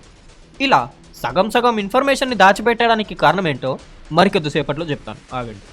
ఇలా ఇందులో ఉన్న ఇన్ఫర్మేషన్ అందులో ఉండకుండా, అందులో ఉన్న ఇన్ఫర్మేషన్ ఇందులో ఉండకుండా, సగం సగం ఇన్ఫర్మేషన్ దాచిపెట్టేసి సగం ఇన్ఫర్మేషన్ మాత్రమే ప్రొవైడ్ చేయడాలు, ఇలాంటి కన్ఫ్యూజన్ ఏం లేకుండా ఇన్ఫర్మేషన్ మొత్తం ఒకే పుస్తకంలో ఒకే దగ్గర కనబడాలి అంటే తిరుమల తిరుపతి దేవస్థానం వారు పబ్లిష్ చేసిన విష్ణు పురాణం గ్రంథంలో చూడాలి. పేజ్ నెంబర్ 21 నుంచి పేజ్ నెంబర్ 24 వరకు చూస్తే మోస్ట్ ఆఫ్ ద ఇన్ఫర్మేషన్ ఇక్కడే కనబడుతుంది. ప్రస్తుతానికి యుగాల గురించి చెప్పుకుంటున్నాం కాబట్టి పేజ్ నెంబర్ 23లో చూస్తే కృతయుగం దివ్య సంవత్సరాలు ఎన్ని, మనుషుల సంవత్సరాలతో క్యాలిక్యులేట్ చేస్తే మొత్తం ఎన్ని సంవత్సరాలు, అలా త్రేతాయుగానికి ద్వాపర యుగానికి కలియుగానికి దివ్య సంవత్సరాలు మనుషుల సంవత్సరాలతో క్యాలిక్యులేట్ చేసినప్పుడు మొత్తం ఎన్ని సంవత్సరాలు అనే విషయం టేబుల్ వేసి మరి మనకి ఇక్కడ కనబడుతుంది. ఆ పైన కింద చూస్తే మిగిలిన ఇన్ఫర్మేషన్ కూడా కనబడుతుంది. అది ఇప్పుడు నెక్స్ట్ పాయింట్లో చెప్తా చూడండి. భాగవతుల సుబ్రహ్మణ్యం గారి విష్ణు పురాణం గ్రంథం పేజ్ నెంబర్ 32 అండ్ 33 టాప్ పారాగ్రాఫ్లో మరియు ఆవంచ సత్యనారాయణ గారి విష్ణు పురాణ గ్రంథం పేజ్ నెంబర్ 57 మిడిల్ పారాగ్రాఫ్లో మరియు టీటీడీ వారి విష్ణు పురాణ గ్రంథం పేజ్ నెంబర్ 22 అండ్ 23లో చూస్తే ఒక్కొక్క మనువు పరిపాలన కాలం 71 మహాయుగాలు. దీన్ని మానవ సంవత్సరాలతో లెక్క వేస్తే 30,67,20,000 సంవత్సరాలు. ఈ 71 మహాయుగాల కాలం ఒక మన్వంతరం. ఈ మన్వంతరాలని పరిపాలించే మనువులు 14 ఉంటారు అనే ఇన్ఫర్మేషన్ కనబడుతుంది. భాగవతుల సుబ్రహ్మణ్యం గారి విష్ణు పురాణ గ్రంథం పేజ్ నెంబర్ 220 టాప్ 3 పారాగ్రాఫ్లో అండ్ ఆవంచ సత్యనారాయణ గారి విష్ణు పురాణ గ్రంథం పేజ్ నెంబర్ 172 సెకండ్ పారాగ్రాఫ్లో అండ్ టీటీడీ వారి విష్ణు పురాణ గ్రంథం పేజ్ నెంబర్ 359 బాటమ్ పారాగ్రాఫ్లో 7 మనువుల పేర్లు మనకు కనబడతాయి. మరి మిగిలిన 7 మనువుల సంగతి ఏంటి అంటారా? భాగవతుల సుబ్రహ్మణ్యం గారి విష్ణు పురాణ గ్రంథం పేజ్ నెంబర్ 32 బాటమ్ పారాగ్రాఫ్లో చూస్తే మనువులు 14 మంది అని మనం చూడవచ్చు. ఆ 14 మంది మనువుల పేర్లు కావాలంటే అదే భాగవతుల సుబ్రహ్మణ్యం గారు ట్రాన్స్లేట్ చేసిన మనుస్మృతి అనే గ్రంథంలో రోమన్ నంబర్ ప్రకారం 8 అని ఉండే పేజ్లో చూస్తే టాప్ పారాగ్రాఫ్లో ఆ మొత్తం 14 మంది మనువుల పేర్లు మనకు కనబడతాయి. నెక్స్ట్ భాగవతుల సుబ్రహ్మణ్యం గారి విష్ణు పురాణ గ్రంథం పేజ్ నెంబర్ 560 సెకండ్ పారాగ్రాఫ్లో చూస్తే కల్పం అంటే 1000 చతుర్యుగాలు అంటే 1000 మహాయుగాలు. అదే బ్రహ్మకి ఒక పగలు అని కనబడుతుంది. అంటే 1000 × 43,20,000 సంవత్సరాలు ఈక్వల్ 432 కోట్ల మానవ సంవత్సరాలు. టీటీడీ వారి విష్ణు పురాణ గ్రంథం పేజ్ నెంబర్ 21 అండ్ 22 బాటమ్ పారాగ్రాఫ్లో కూడా ఇదే ఇన్ఫర్మేషన్ మనకు కనబడుతుంది. నెక్స్ట్ భాగవతుల సుబ్రహ్మణ్యం గారి విష్ణు పురాణ గ్రంథం పేజ్ నెంబర్ 32 ఫస్ట్ పారాగ్రాఫ్లో చూస్తే 1000 మహాయుగాలు అంటే 432 కోట్ల సంవత్సరాలు బ్రహ్మకి ఒక పగలు, మరో 432 కోట్ల సంవత్సరాలు బ్రహ్మకి ఒక రాత్రి. పగలు అనేది సృష్టి సమయం, రాత్రి మాత్రం నిద్రించే సమయం అనే ఇన్ఫర్మేషన్ మీకు కనబడుతుంది. అంటే ఒక పగలు ప్లస్ ఒక రాత్రి బ్రహ్మకి ఒక రోజు అన్నట్టు. సెకండ్ పారాగ్రాఫ్లో చూస్తే ఇలాంటి 30 రోజులు బ్రహ్మకి ఒక నెల, ఇలాంటి 12 నెలలు గడిస్తే ఒక సమ అంటే ఒక సంవత్సరం, ఇలాంటి సంవత్సరాలు 100 గడిస్తే అది బ్రహ్మకి ఒక పూర్తి ఆయుష్ అని కనబడుతుంది. 50 సంవత్సరాలు కలిపితే బ్రహ్మకి ఒక పదార్థం కాబట్టి కింద థర్డ్ పారాగ్రాఫ్లో ఫస్ట్ పదార్థానికి బ్రహ్మకల్పమని, సెకండ్ పదార్థానికి వరాహకల్పమని పేరు పెట్టినట్టు చూడొచ్చు. ఆవంచ సత్యనారాయణ గారి విష్ణు పురాణ గ్రంథం పేజ్ నెంబర్ 58 టాప్ పారాగ్రాఫ్లో కూడా సేమ్ ఇదే ఇన్ఫర్మేషన్ మనకు కనబడుతుంది. మరి ఈ ప్రళయాల సంగతి ఏంటి అంటారా? ఉన్నవి 2 రకాల ప్రళయాలు. మన్వంతరాల మధ్యలో వచ్చే మన్వంతర సంధ్యా ప్రళయం, కల్పాంతంలో వచ్చే నైమితిక ప్రళయం.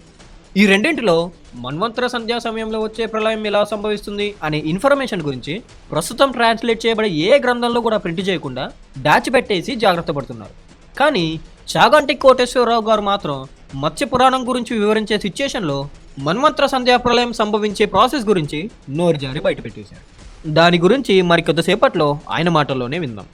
ఇక కల్పాంతంలో వచ్చే నైమితిక ప్రళయం సంగతికి వస్తే భాగవతుల సుబ్రహ్మణ్యం గారి విష్ణు పురాణ గ్రంథం పేజ్ నెంబర్ 34, 560 అండ్ 561 పేజ్లలో మరియు ఆవంచ సత్యనారాయణ గారి విష్ణు పురాణ గ్రంథం పేజ్ నెంబర్ 57 4th పారాగ్రాఫ్లో, మరియు టీటీడీ వారి విష్ణు పురాణ గ్రంథం పేజ్ నెంబర్ 23 బాటమ్ 2 పారాగ్రాఫ్స్లో, మరియు 871 872 పేజ్లలో చూస్తే నైమితిక ప్రళయానికి సంబంధించిన పూర్తి ప్రాసెస్ క్లియర్గా కనబడుతుంది. అదేంటంటే కల్పం ముగిసిన తర్వాత ఫస్ట్ 100 సంవత్సరాల కాలం పాటు భయంకరమైన కరువు ఉంటుందట. ఆ కరువు వల్ల బలహీనమైన ప్రాణులన్నీ నశిస్తాయట. ఆ మిగిలిన గట్టి ప్రాణాలని కూడా నాశనం చేయాలని విష్ణువు జరిగించడం వల్ల సూర్యకిరణాల ఇంటెన్సిటీ 7 times ఇంక్రీజ్ అయ్యి భూమి మీద ఎక్కడా చుక్క నీరు కూడా ఉండకుండా నీరంతా ఆవిరైపోయి మొత్తం భూమి తాబేలు డిప్పులాగా ఎండిపోయి గట్టిపడిపోతుందంట. ఇక మన్వంతర సంధ్యా ప్రళయం నుంచి మనుషులను కాపాడినట్టు ఇక్కడ కూడా కాపాడే పని ఉంటుంది అనుకోకండి. మిగిలిన మనుషుల సంగతి పక్కన పెడితే ఇప్పుడు మాత్రం ఆ 14 మనువులు కూడా మిగలరంట.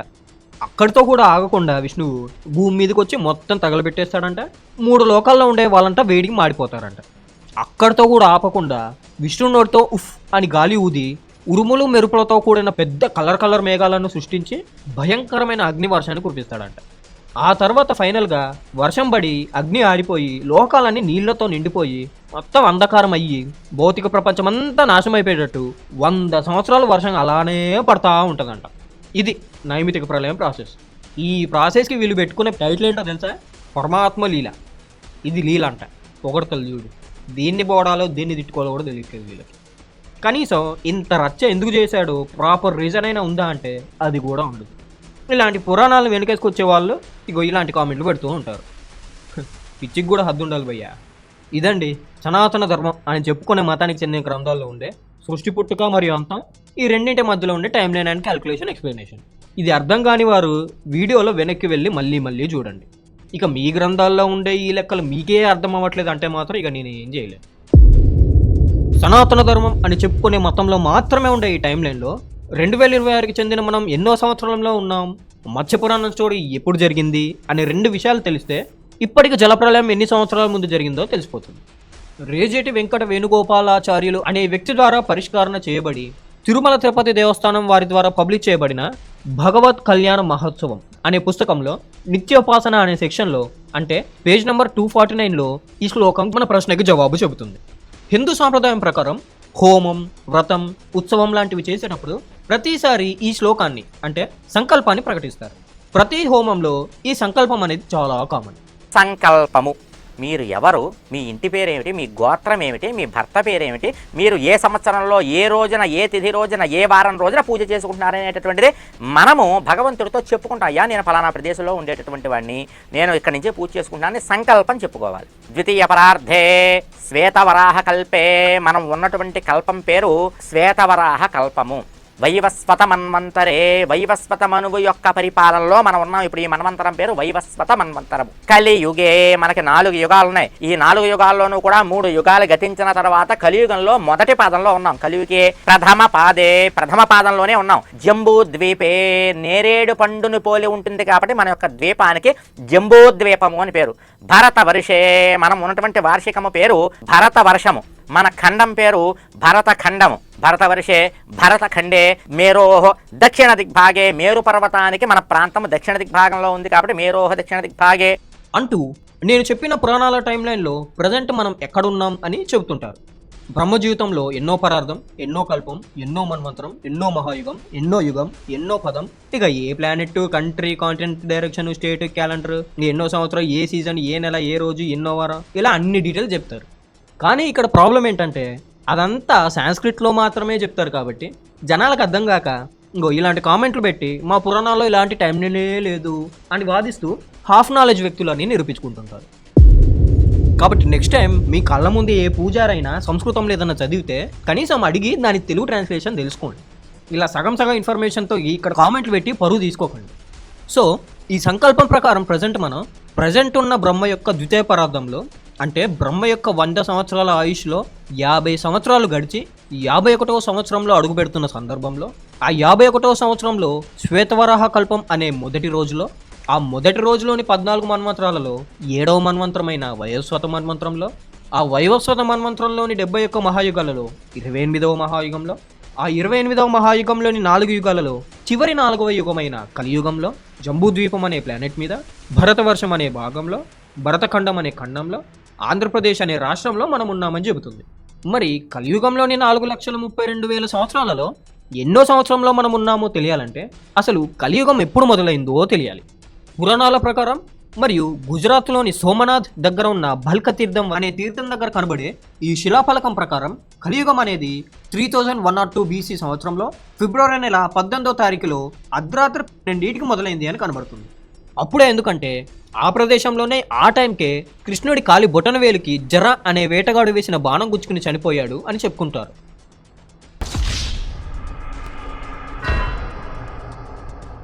కాబట్టి ఆ టైంకి కలియుగం మొదలైందంట. ఈ టాపిక్ పైన కూడా మరో వీడియోలో డీటెయిల్గా మాట్లాడుకున్నాం, కానీ ప్రస్తుతానికైతే దీని ప్రకారం కలియుగం మొదలయ్యి 2026 AD సంవత్సరం నాటికి 5128 సంవత్సరాలైంది. ఫైనల్గా సింగిల్ లైన్లో చెప్పాలంటే బ్రహ్మ యొక్క ద్వితీయ పరార్థంలోని, శ్వేతవరాహ కల్పంలోని, వైవస్వత మన్వంతరంలోని, 28వ మహాయుగంలోని, కలియుగంలోని 5128వ సంవత్సరంలో ప్రజెంట్ 2026 నాటికి చెందిన మనం ఉన్నాం.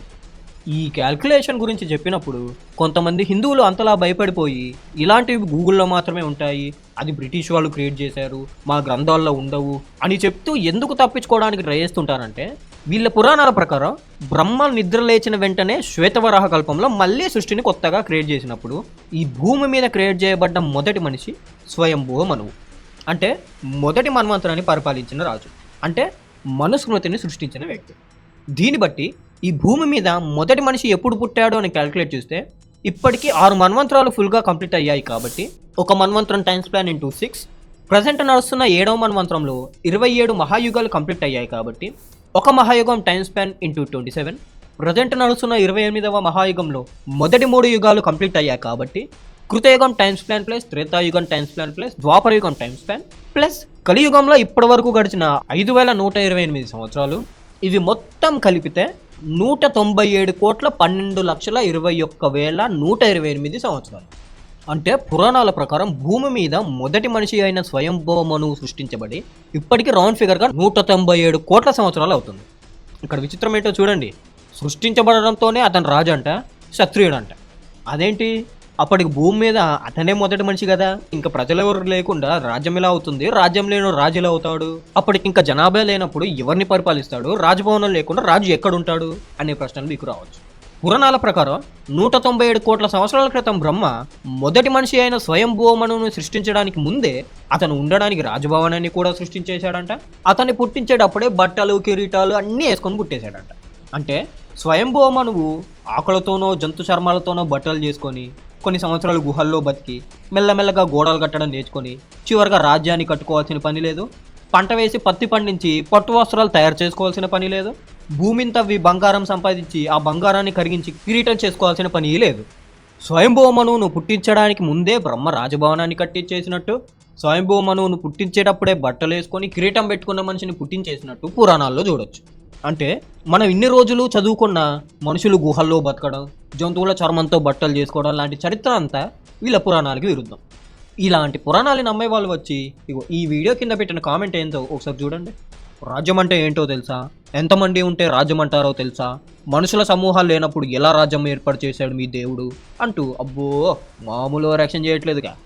నోవాహు సమయంలోని జలప్రలయం ముగిసిన 422 సంవత్సరాల తర్వాత రాజ్యం ఏర్పడడం వీళ్ళ దృష్టిలో అసాధ్యమంట. కానీ ఈ భూమి మీద మొదటి మనిషి పుట్టడంతోనే రాజ్యం వచ్చేసిందంట.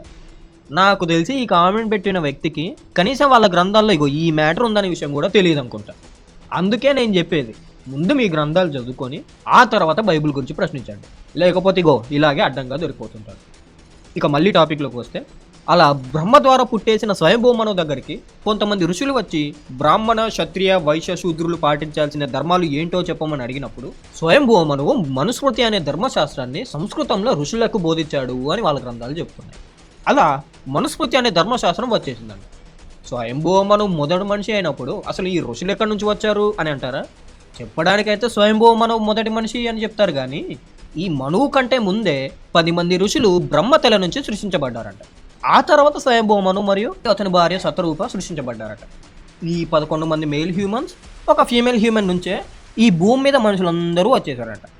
అది ఎలాగ ఇప్పుడు చెప్పాడు కానీ ఒక ఆదాము నుంచి ఒక హవ్వ నుంచి భూమి మీద మనుషులు ఎలా వచ్చారు, వాళ్ళ పిల్లలు ఎవరిని పెళ్లి చేసుకున్నారు అని బైబిల్ పైన విమర్శలు చేసేవాళ్ళు ముందు మీ పురాణాల్లో 11 మేల్ హ్యూమన్స్ ఒక ఫీమేల్ హ్యూమన్ నుంచే ఈ భూమి మీద మనుషులు ఎలా వచ్చారు అనే విషయం గురించి ఉన్న మ్యాటర్ గురించి ఆలోచించుకోండి. ఆ తర్వాత అడగండి బైబిల్ గురించి. వీడియోలు ఎంత పెరిగిపోతుందని ఈ టాపిక్ని ఎక్కువ కదపట్లేదు కానీ అసలు పురాణాల ప్రకారం ఈ సృష్టి ఎలా సృష్టించబడింది, పురాణాల ప్రకారం ఈ భూమి మీద ఈ మనుషులు జంతువులు ఎలా సృష్టించబడ్డారు, బైబిల్ ప్రకారం మరియు పురాణాల ప్రకారం ఈ భూమి మీద మనుషులు ఎలా విస్తరించారు అనే ఈ టాపిక్ల పైన కూడా సపరేట్గా మరో వీడియోలో డీటెయిల్గా ఎక్స్ప్లెయిన్ చేస్తాను. వెయిట్ చేయండి. ఇప్పటికైతే వీళ్ళ గ్రంథాల్లో ఉన్న ఈ సృష్టి కథలు కనుక నిజాలు అయినట్టయితే ఈ భూమి మీద first civilisation, first human language, first kingdom, first king లాంటివన్నీ 197 కోట్ల సంవత్సరాల నాటివే అయి ఉండాలి. అవి కూడా ఇండియావే అయి ఉండాలి. కానీ వాస్తవానికి చూస్తే oldest civilisation, oldest language, oldest Kingdom, oldest king అన్నీ కూడా గట్టిగా మాట్లాడితే 4000 BCకి లోపు ఉన్నవే. అవి కూడా నైలు, టిగ్రిస్, యూఫ్రటీస్ అనే రివర్స్ దగ్గర ఫార్మ్ అయిన సివిలైజేషన్స్వే. నోహు కూడా ఈ సివిలైజేషన్ చెందిన వ్యక్తే. మరి వీళ్ళు గొప్పగా చెప్పుకున్న Indus valley civilisation, Sanskrit language, వేద స్క్రిప్చర్స్, హిందూయిజం లాంటివి ఇప్పుడు అని చూస్తే అవన్నీ 1500 BC నాటివే. అండ్ నేను చెప్పే ప్రతి మాటకి ప్రూఫ్గా ఈ వీడియోలో కానీ ఇంత ముందు వరకు అప్లోడ్ చేయబడిన అన్ని వీడియోల్లో కానీ చూస్తే నేను చూపించిన ప్రతి reference Wikipedia, national Geographic, encyclopaedia Britannica, NASA, BBC, NBC లాంటి అఫీషియల్ వెబ్సైట్స్ నుంచి చూపించినవే. అయినా కూడా కొంతమంది ఆధారాలు ఎక్కడ, అవి గూగుల్ సెర్చ్ రిజల్ట్స్ మాత్రమే, అవి ఈజీగా మనమే రాయొచ్చు అని బుర్ర తక్కువ కామెంట్లు చేస్తున్నారు. ఇలాంటి అఫీషియల్ వెబ్సైట్స్కి జనరల్ గూగుల్ సెర్చ్ రిజల్ట్స్, ఏ కామన్ న్యూస్ ఆర్టికల్స్ లాంటి వాటికి మధ్య తేడా తెలియకపోతే అది తెలుసుకోండి ముందు. అది తెలుసుకోకుండా అవన్నీ ఒకటే ఈజీగా మనమే రాయొచ్చు అని వాదించే వాళ్ళు ఎవరైతే ఉన్నారో ముందు మీరు మీ పేరు మీద ఒక వికీపీడియా పేజ్ క్రియేట్ చేసి ఆ పేజ్లో మీ గురించి గొప్పగా మీరే ఈ దేశానికి రాజు అని రాసుకొని నాకు ఆ లింక్ పంపించండి. అప్పుడు మాట్లాడండి.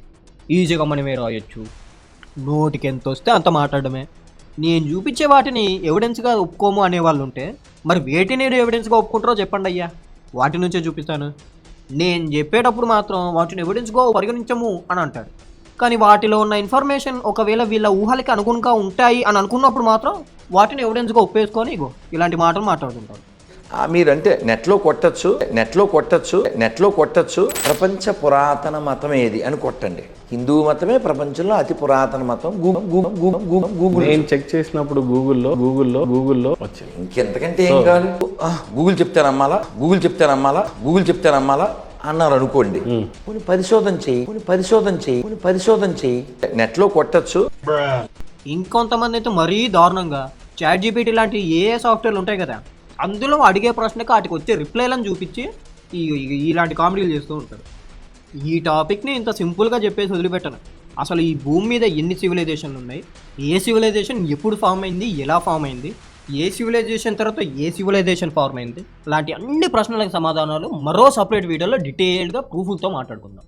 4000 BC నుంచి వెనక్కి 197 కోట్ల సంవత్సరాల క్రితం వరకు ఈ భూమి మీద వీళ్ళ నాగరికతే ఉంది అని గుడ్డిగా చెప్పేసుకుంటున్నారు. కాబట్టి ఆ చరిత్రకి చారిత్రక ఆధారాలు ఏమైనా ఉంటే చూపించండి అయ్యా అంటే మాత్రం నోరు మీద పడు. వీళ్ళు 1500 BCలో రాసుకున్న కట్టుకథలనే చరిత్ర అని చెప్పుకుంటుంటారు. ప్రస్తుతం మన చేతిలో ఉన్న ఈ గ్రంథాలు ఒరిజినల్గా రాయబడ్డ సంస్కృత భాషకి లిపి 1500 BCలోనే పుట్టింది. కాబట్టి మహా అయితే ఆ గ్రంథాలు 1500 BC తర్వాతే రాయబడి ఉంటాయి. కానీ వీళ్ళు మాత్రం ఆ భాషలో వేదాలు, మనుస్మృతి లాంటివి 100 కోట్ల సంవత్సరాల క్రితం నుంచే ఉనికిలో ఉన్నాయి, సృష్టి పుట్టినప్పటి నుంచే ఉన్నాయి. కానీ గ్రంథం రూపంలో మాత్రం ఇప్పుడే మొన్ననే 1500 BCలో భాష పుట్టినప్పుడు క్రియేట్ చేశారు. కానీ దానికంటే ముందే సృష్టి పుట్టినప్పటి నుంచి అప్పటి వరకు స్వరం రూపంలో మాత్రమే ఉన్నాయి. అంటే వేదాల్ని మహర్షులు, ఋషులు వాళ్ళ మైండ్లో మాత్రమే ఉంచుకొని ఉండేవాళ్ళు, శిష్యులు ఆ ఋషుల దగ్గరికి వెళ్ళి నేర్చుకునేవాళ్ళు. అంతేగాని 197 కోట్ల సంవత్సరాల క్రితం నుంచి 1500 BC వరకు అసలు గ్రంథం రూపంలో రాయబడి లేవు. 1500 BCలోనే సంస్కృత భాషకు లిపి కనిపెట్టినప్పుడు అప్పుడు పుస్తకంలాగా రాయబడ్డాయి అని కవరింగ్లు చేసుకుంటున్నారు. అంటే ప్రస్తుతం మన చేతిలో లిఖిత రూపంలో ఉన్న ఈ వేద గ్రంథాన్ని 197 కోట్ల సంవత్సరాల క్రితం నుంచి 1500 BC వరకు నోటితో మాత్రమే ముందు తరాలకు అందజేస్తూ వచ్చి సడన్గా 1500 BCలో ఎందుకో బుద్ధి పుట్టి అప్పుడు సంస్కృత భాషకి అక్షరలిపిని క్రియేట్ చేసుకొని ఆ లిపితో 1500 BCలో రాయబడ్డాయి అని చెప్పుకుంటున్నారు. మరి 197 కోట్ల క్రితం నుంచి 1500 BC వరకు లేని సంస్కృత లిపి అవసరం సడన్గా 1500 BCలో ఎందుకు వచ్చేసిందో మరి మీరే చెప్పాలి. ఇక్కడ ట్విస్ట్ ఏంటంటే వీళ్ళ కవరింగ్లని తిప్పికొట్టే సన్నివేశాలు కూడా వీళ్ళ గ్రంథాల్లోనే ఉన్నాయి. ఈ మత్స్యపురాణం కథలోనే పగటి కల్పం ఎండ్ అయిపోయిన తర్వాత బ్రహ్మ నిద్రపోతాడని చెప్పాను కదా. అప్పుడు బ్రహ్మ నిద్రపోతున్నప్పుడు నోట్ల నుంచి అంటే వేదాలు జారిపోతే హయగ్రీవుడు అనే రాక్షసుడు ఆ వేదాలను దొంగతనం చేసి వాటిని పట్టుకొని వెళ్ళి సముద్రం అడుగున దాక్కున్నాడంట. అప్పుడు విష్ణుమూర్తి మత్స్యావతారంలో వచ్చి ఆ హయగ్రీవుడితో ఫైట్ చేసి అతన్ని అంతం చేసి వేదాలను మళ్ళీ కాపాడి తీసుకొచ్చి ఇచ్చాడు. ఆయన ఏదో పాపం ఆ వేదాలు పట్టుకుని ఆ సృష్టి చేసి చేసి చేసి చేసి వీపు నిప్పెట్టి కల్పాంతమనందు పడుకున్నాడు. ఆ పడుకోవడంలో బాగా నిద్రపోయాడేమో, చేతిలో ఉన్న వేదాలు జారి కింద పడిపోయాయి. ఆ కింద పడిపోయిన వేదాలు ఎత్తుకుపోయాడు. ఇప్పుడు ఆ హయగ్రీవుడు అన్న రాక్షసుడు ఎక్కడ ఉన్నాడని చూశాడు. వాడు వేదాలన్నీ తడిసిపోకుండా ఓ బట్టలో కట్టేసి వాటిని పట్టుకుని సముద్ర గర్భంలో వెళ్ళిపోయాడు. వాడికి అదో విచ్చి వచ్చి వాడికి కాబట్టి సముద్రంలో దాక్కున్నాడు. కాబట్టి ఇప్పుడు ఆయన సముద్ర గర్భంలో దాక్కున్నాడు. అందుకు వచ్చాడు మత్స్యమూర్తిగా. ఏకకాలమునందు రెండు ప్రయోజనములను సాధించడానికి ఏ ఉపాధి వలన సాధ్యమో ఆ ఉపాధిని స్వీకరించాడు. ఆ రామాయణంలో కూడా ఉంది. రామాయణం కాలంలోనే నారదుడు వాల్మీకి మహర్షి కనబడి రామాయణం కథని వాక్యం రూపంలో నరేట్ చేస్తుంటే వాల్మీకి మహర్షి శ్లోకాలతో గ్రంథ రూపంలో రాసినట్టు మనం చూడొచ్చు. మరి 1500 BC ముందు వరకు ఓన్లీ వాక్య రూపంలోనే ఉందని చెప్పేవాళ్ళు. మరి దీనికి ఏం సమాధానం చెప్తారు? ఇలా చెప్పుకుంటూ పోతే చాలా ఉన్నాయి కుప్పలు కుప్పలుగా. వీటికి సమాధానం చెప్పండి ముందు అని అంటే మాత్రం చెప్పలేక తప్పించుకుంటూ తిరుగుతుంటారు వీళ్ళు. ఈ లెక్కలు తెలియక 1500 BC కంటే ముందు నుంచే వాళ్ళ సంస్కృత భాష ఉంది అని చెప్పుకోవడానికి కొంతమంది వేదాలు రాసిన వేదవ్యాసుడు ఉన్నది 5000 సంవత్సరాల కిందట అని ఏది ఆధారం లేని కవరింగ్లు ఇలాంటి కామెంట్లు చేస్తుంటారు. ఇంకొంతమంది అయితే ఋగ్వేదం 7000 సంవత్సరాల క్రితం నాటిదని చెప్పు తిరుగుతున్నారు. ఋగ్వేదానికి ఎంతో ప్రాచీనత్వం ఉంది. ఇంగ్లీష్ వాళ్ళు దాన్ని తగ్గించే ప్రయత్నం చేసినప్పటికీ కూడా 7-8 వేల సంవత్సరాలు అని వాళ్ళు అంగీకరిస్తూనే ఉన్నారు. సాంస్క్రిట్ భాష 197 కోట్ల సంవత్సరాల క్రితం నుంచే ఉంది అనే విషయం తర్వాత కానీ ముందైతే మీరు చెప్పుకు తిరిగే ఈ 5000 సంవత్సరాలు 7-8 వేల సంవత్సరాల లెక్కను నిరూపించండి ఫస్ట్. అవి ఏదైనా ఆధారం ఉంటే చూపించండి అని అడిగితే మాత్రం ఏ ఆధారం చూపించలేక నానా అవస్థలు పడుతున్నారు. ఇంకా 197 కోట్ల సంవత్సరాల క్రితం నాటివన్నీ నిరూపించండి అంటే ఇంకెన్ని అవస్థలు పడుతున్నారు. మరి వీళ్ళ లాజిక్ ప్రకారం ఇప్పుడు నేను ఏదో ఒక గ్రంథం రాసేసి అది 100 సంవత్సరాల క్రితం నుంచే మా పూర్వీకుల బుర్రలో స్వరం రూపంలో ఉంది, కానీ నాకు ఇప్పుడే బుద్ధి పుట్టి 2026 సంవత్సరంలో గ్రంథం రూపంలో రాశాను. సో నేను రాసిన గ్రంథం 2026 సంవత్సరం నాటిదైనా మా పూర్వీకుల బుర్రలో కోట్ల సంవత్సరాల క్రితం నుంచి ఉంది కాబట్టి ఈ గ్రంథం కోట్ల సంవత్సరాల క్రితం నాటిది అని చెప్తే సరిపోతుంది కదా. అంతేనా? చెప్పేటప్పుడు కనీసం మన మినిమం ఆలోచన కూడా ఉండదు వీళ్ళకి. నోటికి ఎంత వస్తుందో చెప్పుకుంటూ పోవడమే. ఇప్పుడు మళ్ళీ అసలైన టాపిక్లోకి వస్తే ఈ టైం లైన్లో 2026 సంవత్సరానికి చెందిన మనం ఎక్కడ ఉన్నామో చూసేసాం. మరి ఇదే టైం లైన్ ప్రకారం మత్స్య అవతారం కథ ఎప్పుడు జరిగినట్టు రాసుందో చూసేద్దామా? ప్రజెంట్ మన్వంతరమైన 7వ మన్వంతరానికి ముందు మన్వంతరమైన 6వ మన్వంతరం చివరిలో జరిగిందంట. అంటే 6వ మన్వంతరంలోని 71 మహాయుగాలు పూర్తయిన తర్వాత మన్వంతర సంధ్యా ప్రళయం రావడానికి ముందు జరిగిందన్నట్టు. అంటే 71వ మహాయుగంలోని కలియుగం ఎండింగ్లో. దీన్ని బట్టి ఇప్పటికి ఎన్ని సంవత్సరాల క్రితం అంటే 6వ మన్వంతరం ఎండింగ్లో వచ్చిన సంధ్యా ప్రళయం సంవత్సరాలు ప్లస్ 7వ మన్వంతరం మొదలయ్యి ఇప్పటికి 27 మహాయుగాలు కంప్లీట్ అయ్యాయి. కాబట్టి ఆ 27 మహాయుగాలు ప్లస్ ప్రజెంట్ నడుస్తున్న 28వ మహాయుగంలో మొదటి 3 యుగాలు కంప్లీట్ అయ్యాయి. కాబట్టి ఆ 3 యుగాల టైం స్పాన్ ప్లస్ ప్రజెంట్ నడుస్తున్న కలియుగంలో ఇప్పటి వరకు గడిచిన 5128 సంవత్సరాలు ఈ మొత్తం కలిపితే 12,22,68,128 సంవత్సరాల క్రితం జరిగిందన్నట్టు. మరి అన్ని కోట్ల సంవత్సరాల క్రితం మన్వంతర సంధ్యా ప్రళయంలో వచ్చే జల ప్రళయానికి ముందు జరిగింది అని చెప్పబడే ఈ మత్స్య పురాణం కథ 1500 BC సమయంలో బతికుండి ఆ సమయంలోనే గ్రంథం రూపంలో లిఖితపూర్వకంగా రాసిన వ్యాసుడు అనే వ్యక్తికి ఎలా తెలుసో కామెంట్లలో మీరే తెలియజేయండి. ఆ టాపిక్ పైన మరో వీడియోలో అంటే ఆ పురాణాలు ఎప్పుడు రాయబడ్డాయి, ఎవరి చేత రాయబడ్డాయి, ఎందుకు రాయబడ్డాయో ఆ వీడియోలో డీటెయిల్గా మాట్లాడుకుందాం. ఇప్పుడు 12 కోట్ల సంవత్సరాల క్రితం జరిగింది అని చెప్పబడే ఈ కథలో ఏం జరిగిందంటే మెయిన్ ఈవెంట్ ప్రపంచాన్ని ముంచేసే జలప్రలయం నుండి మనుషులను రక్షించడానికి విష్ణుమూర్తి మత్స్య అవతారంలో రావడం. ఇదే మెయిన్ ఈవెంట్. ఆ జలప్రలయం ఎందుకు జరిగిందంటే పురాణాల్లో ఉన్న నేను ముందుగానే వివరించిన టైం లైన్ ప్రకారం ప్రతి మన్వంతరంలో 71 మహాయుగాలు గడిచిన తర్వాత మన్వంతరానికి మధ్యలో 17,28,000 సంవత్సరాల మన్వంతర సంధ్యా ప్రళయం సంభవించాలి. కాబట్టి ఆ ప్రళయం సంభవించింది. అంతే, ముందుగానే చెప్పాను కదా, పెద్ద రీజన్ ఏం లేదు. 6వ మన్వంతరాన్ని పరిపాలించే చాక్షుష అనే మనువు యొక్క పరిపాలన కాలం 71 మహాయుగాల తర్వాత ముగుస్తుంది కాబట్టి ఆ 71 మహాయుగాల తర్వాత సంభవించే ఈ ప్రళయం తర్వాత మళ్ళీ మొదలయ్యే 7వ మన్వంతరాన్ని పరిపాలించడానికి కూడా ఒక మనువు కొంతమంది మనుషులు ఉండాలి కాబట్టి ఆ జలప్రళయం సంభవించడానికి ముందే వైవస్వత అనే మనువుని మరియు కొంతమంది మనుషులను కాపాడడానికి ఆ ఈవెంట్ జరిగింది. ఇదే రీజన్. కానీ చాగంటి కోటేశ్వరరావు అనే పెద్ద మనిషి మాత్రం వేరే కారణం ఒకటి చెప్పుకొస్తున్నాడు. అదేంటంటే పగలంతా బ్రహ్మ మనుషుల నుదుటి రాతలు రాస్తూ ఉంటాడు కాబట్టి పగలంతా కూర్చుని తలరాతలు రాస్తూనే ఉండడం వల్ల పగటి కాలం పూర్తయ్యేసరికి అంటే కల్పం ఎండింగ్లో సంధ్యాకాలం మొదలయ్యే సమయానికి బ్రహ్మకి వెన్నుపూస నొప్పి పుట్టి అంటే వీపు నొప్పి పుట్టి రాయడం ఆపేసి పడుకుంటాడంట. ఎలా పడుకుంటాడో తెలుసా? 4 తలకాయల కింద 4 చేతులు పెట్టి పడుకుంటాడంట. ఏంటి నమ్మరా? కామెడీ చేస్తున్నా అనుకుంటున్నారా? అయితే మీ పెద్ద ఆయనే చెప్తున్నాడు, వినండి. బ్రహ్మగారికి ఒక పగటి కాలం పూర్తయిపోతుంది. ఒక కల్పం పూర్తయిపోతే మనకి ఇప్పుడు మనం శ్వేతవరాహ కల్పే అని కదా సంకల్పం చెప్తున్నాం. ఈ శ్వేతవరాహ కల్పం అంతా పూర్తయిపోతే బ్రహ్మగారికి ఒక పగటి కాలం పూర్తయిపోతుంది. బ్రహ్మగారికి ఒక పగటి కాలం పూర్తయితే, ఒక కల్పం పూర్తయితే వీపు నిప్పెడుతుంది.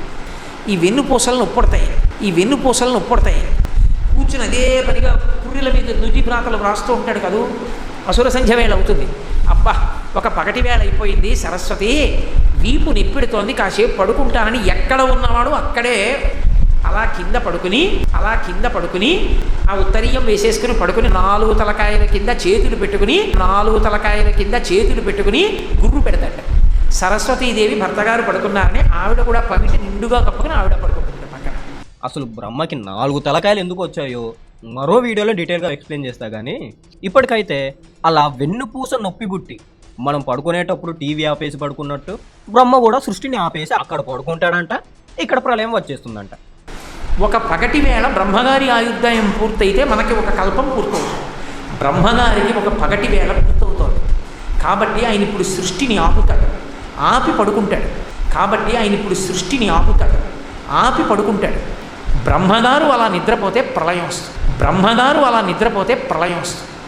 అంతే. ఈయన చెప్పిన మాటల్లో కూడా పెద్ద రీజన్ ఏం లేదు.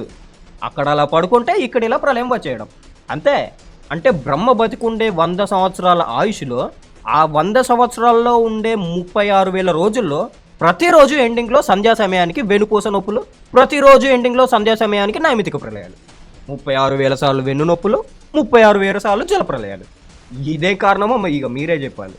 పురాణాల్లో రాయబడ్డ దాని ప్రకారం మత్స్య పురాణం జరిగిందేమో 6వ మన్వంతరానికి 7వ మన్వంతరానికి మధ్యలో, బ్రహ్మ నిద్రపోయేదేమో 14 మన్వంతరాలు గడిచిన తర్వాత అంటే కల్పాంతంలో.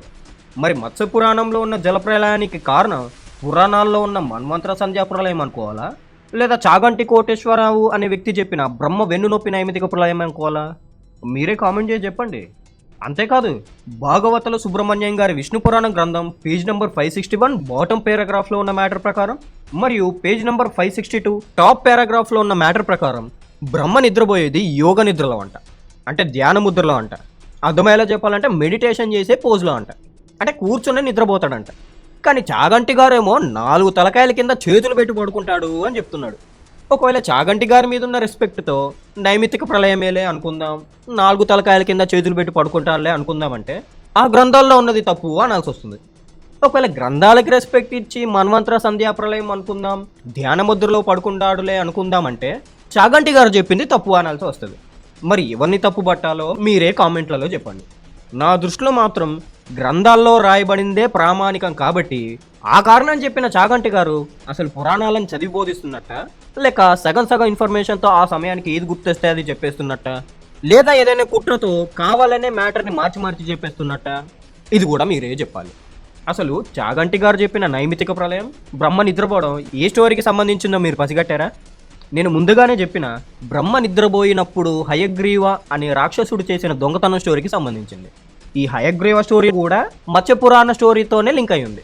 2 సంఘటనల్లో 2 స్టోరీల్లో విష్ణుమూర్తి మత్స్య అవతారం రావడం ఉంటుంది. మరి కల్పాంతంలో హయగ్రీవ సిచ్యువేషన్లో వచ్చిన మత్స్య అవతారం 6వ మన్వంతరం వరకు ఉనికిలోనే ఉండి మన్వంతర సంధ్యా ప్రళయం నుంచి మనుషులను కాపాడాడు అనుకోవాలా, లేదా కల్పాంతంలో హయగ్రీవ సిచ్యువేషన్లో వచ్చి పనిగానిచ్చి వెళ్ళిపోయి మళ్ళీ రెండోసారి 6వ మన్వంతరంలో వచ్చాడు కాపాడడానికి అని అనుకోవాలా? కామెంట్ చేసి మీరే సమాధానం చెప్పండి. మరి పురాణాలని రిఫరెన్స్గా తీసుకొని మన్వంతర సంధ్య ప్రళయంలోనే సంభవించింది అనుకున్నా కూడా మరి దానికి ముందున్న మన్వంతరాలు 1 నుంచి 6 మన్వంతరాల మధ్యలో జరిగిన సంధ్యా ప్రళయాల్లో మనుషులను ఎవరు కాపాడారు? ఈ ప్రశ్నకి సమాధానం వెతికితే మాత్రం ఆ పురాణాల్లో ఏ సమాధానం లేదు.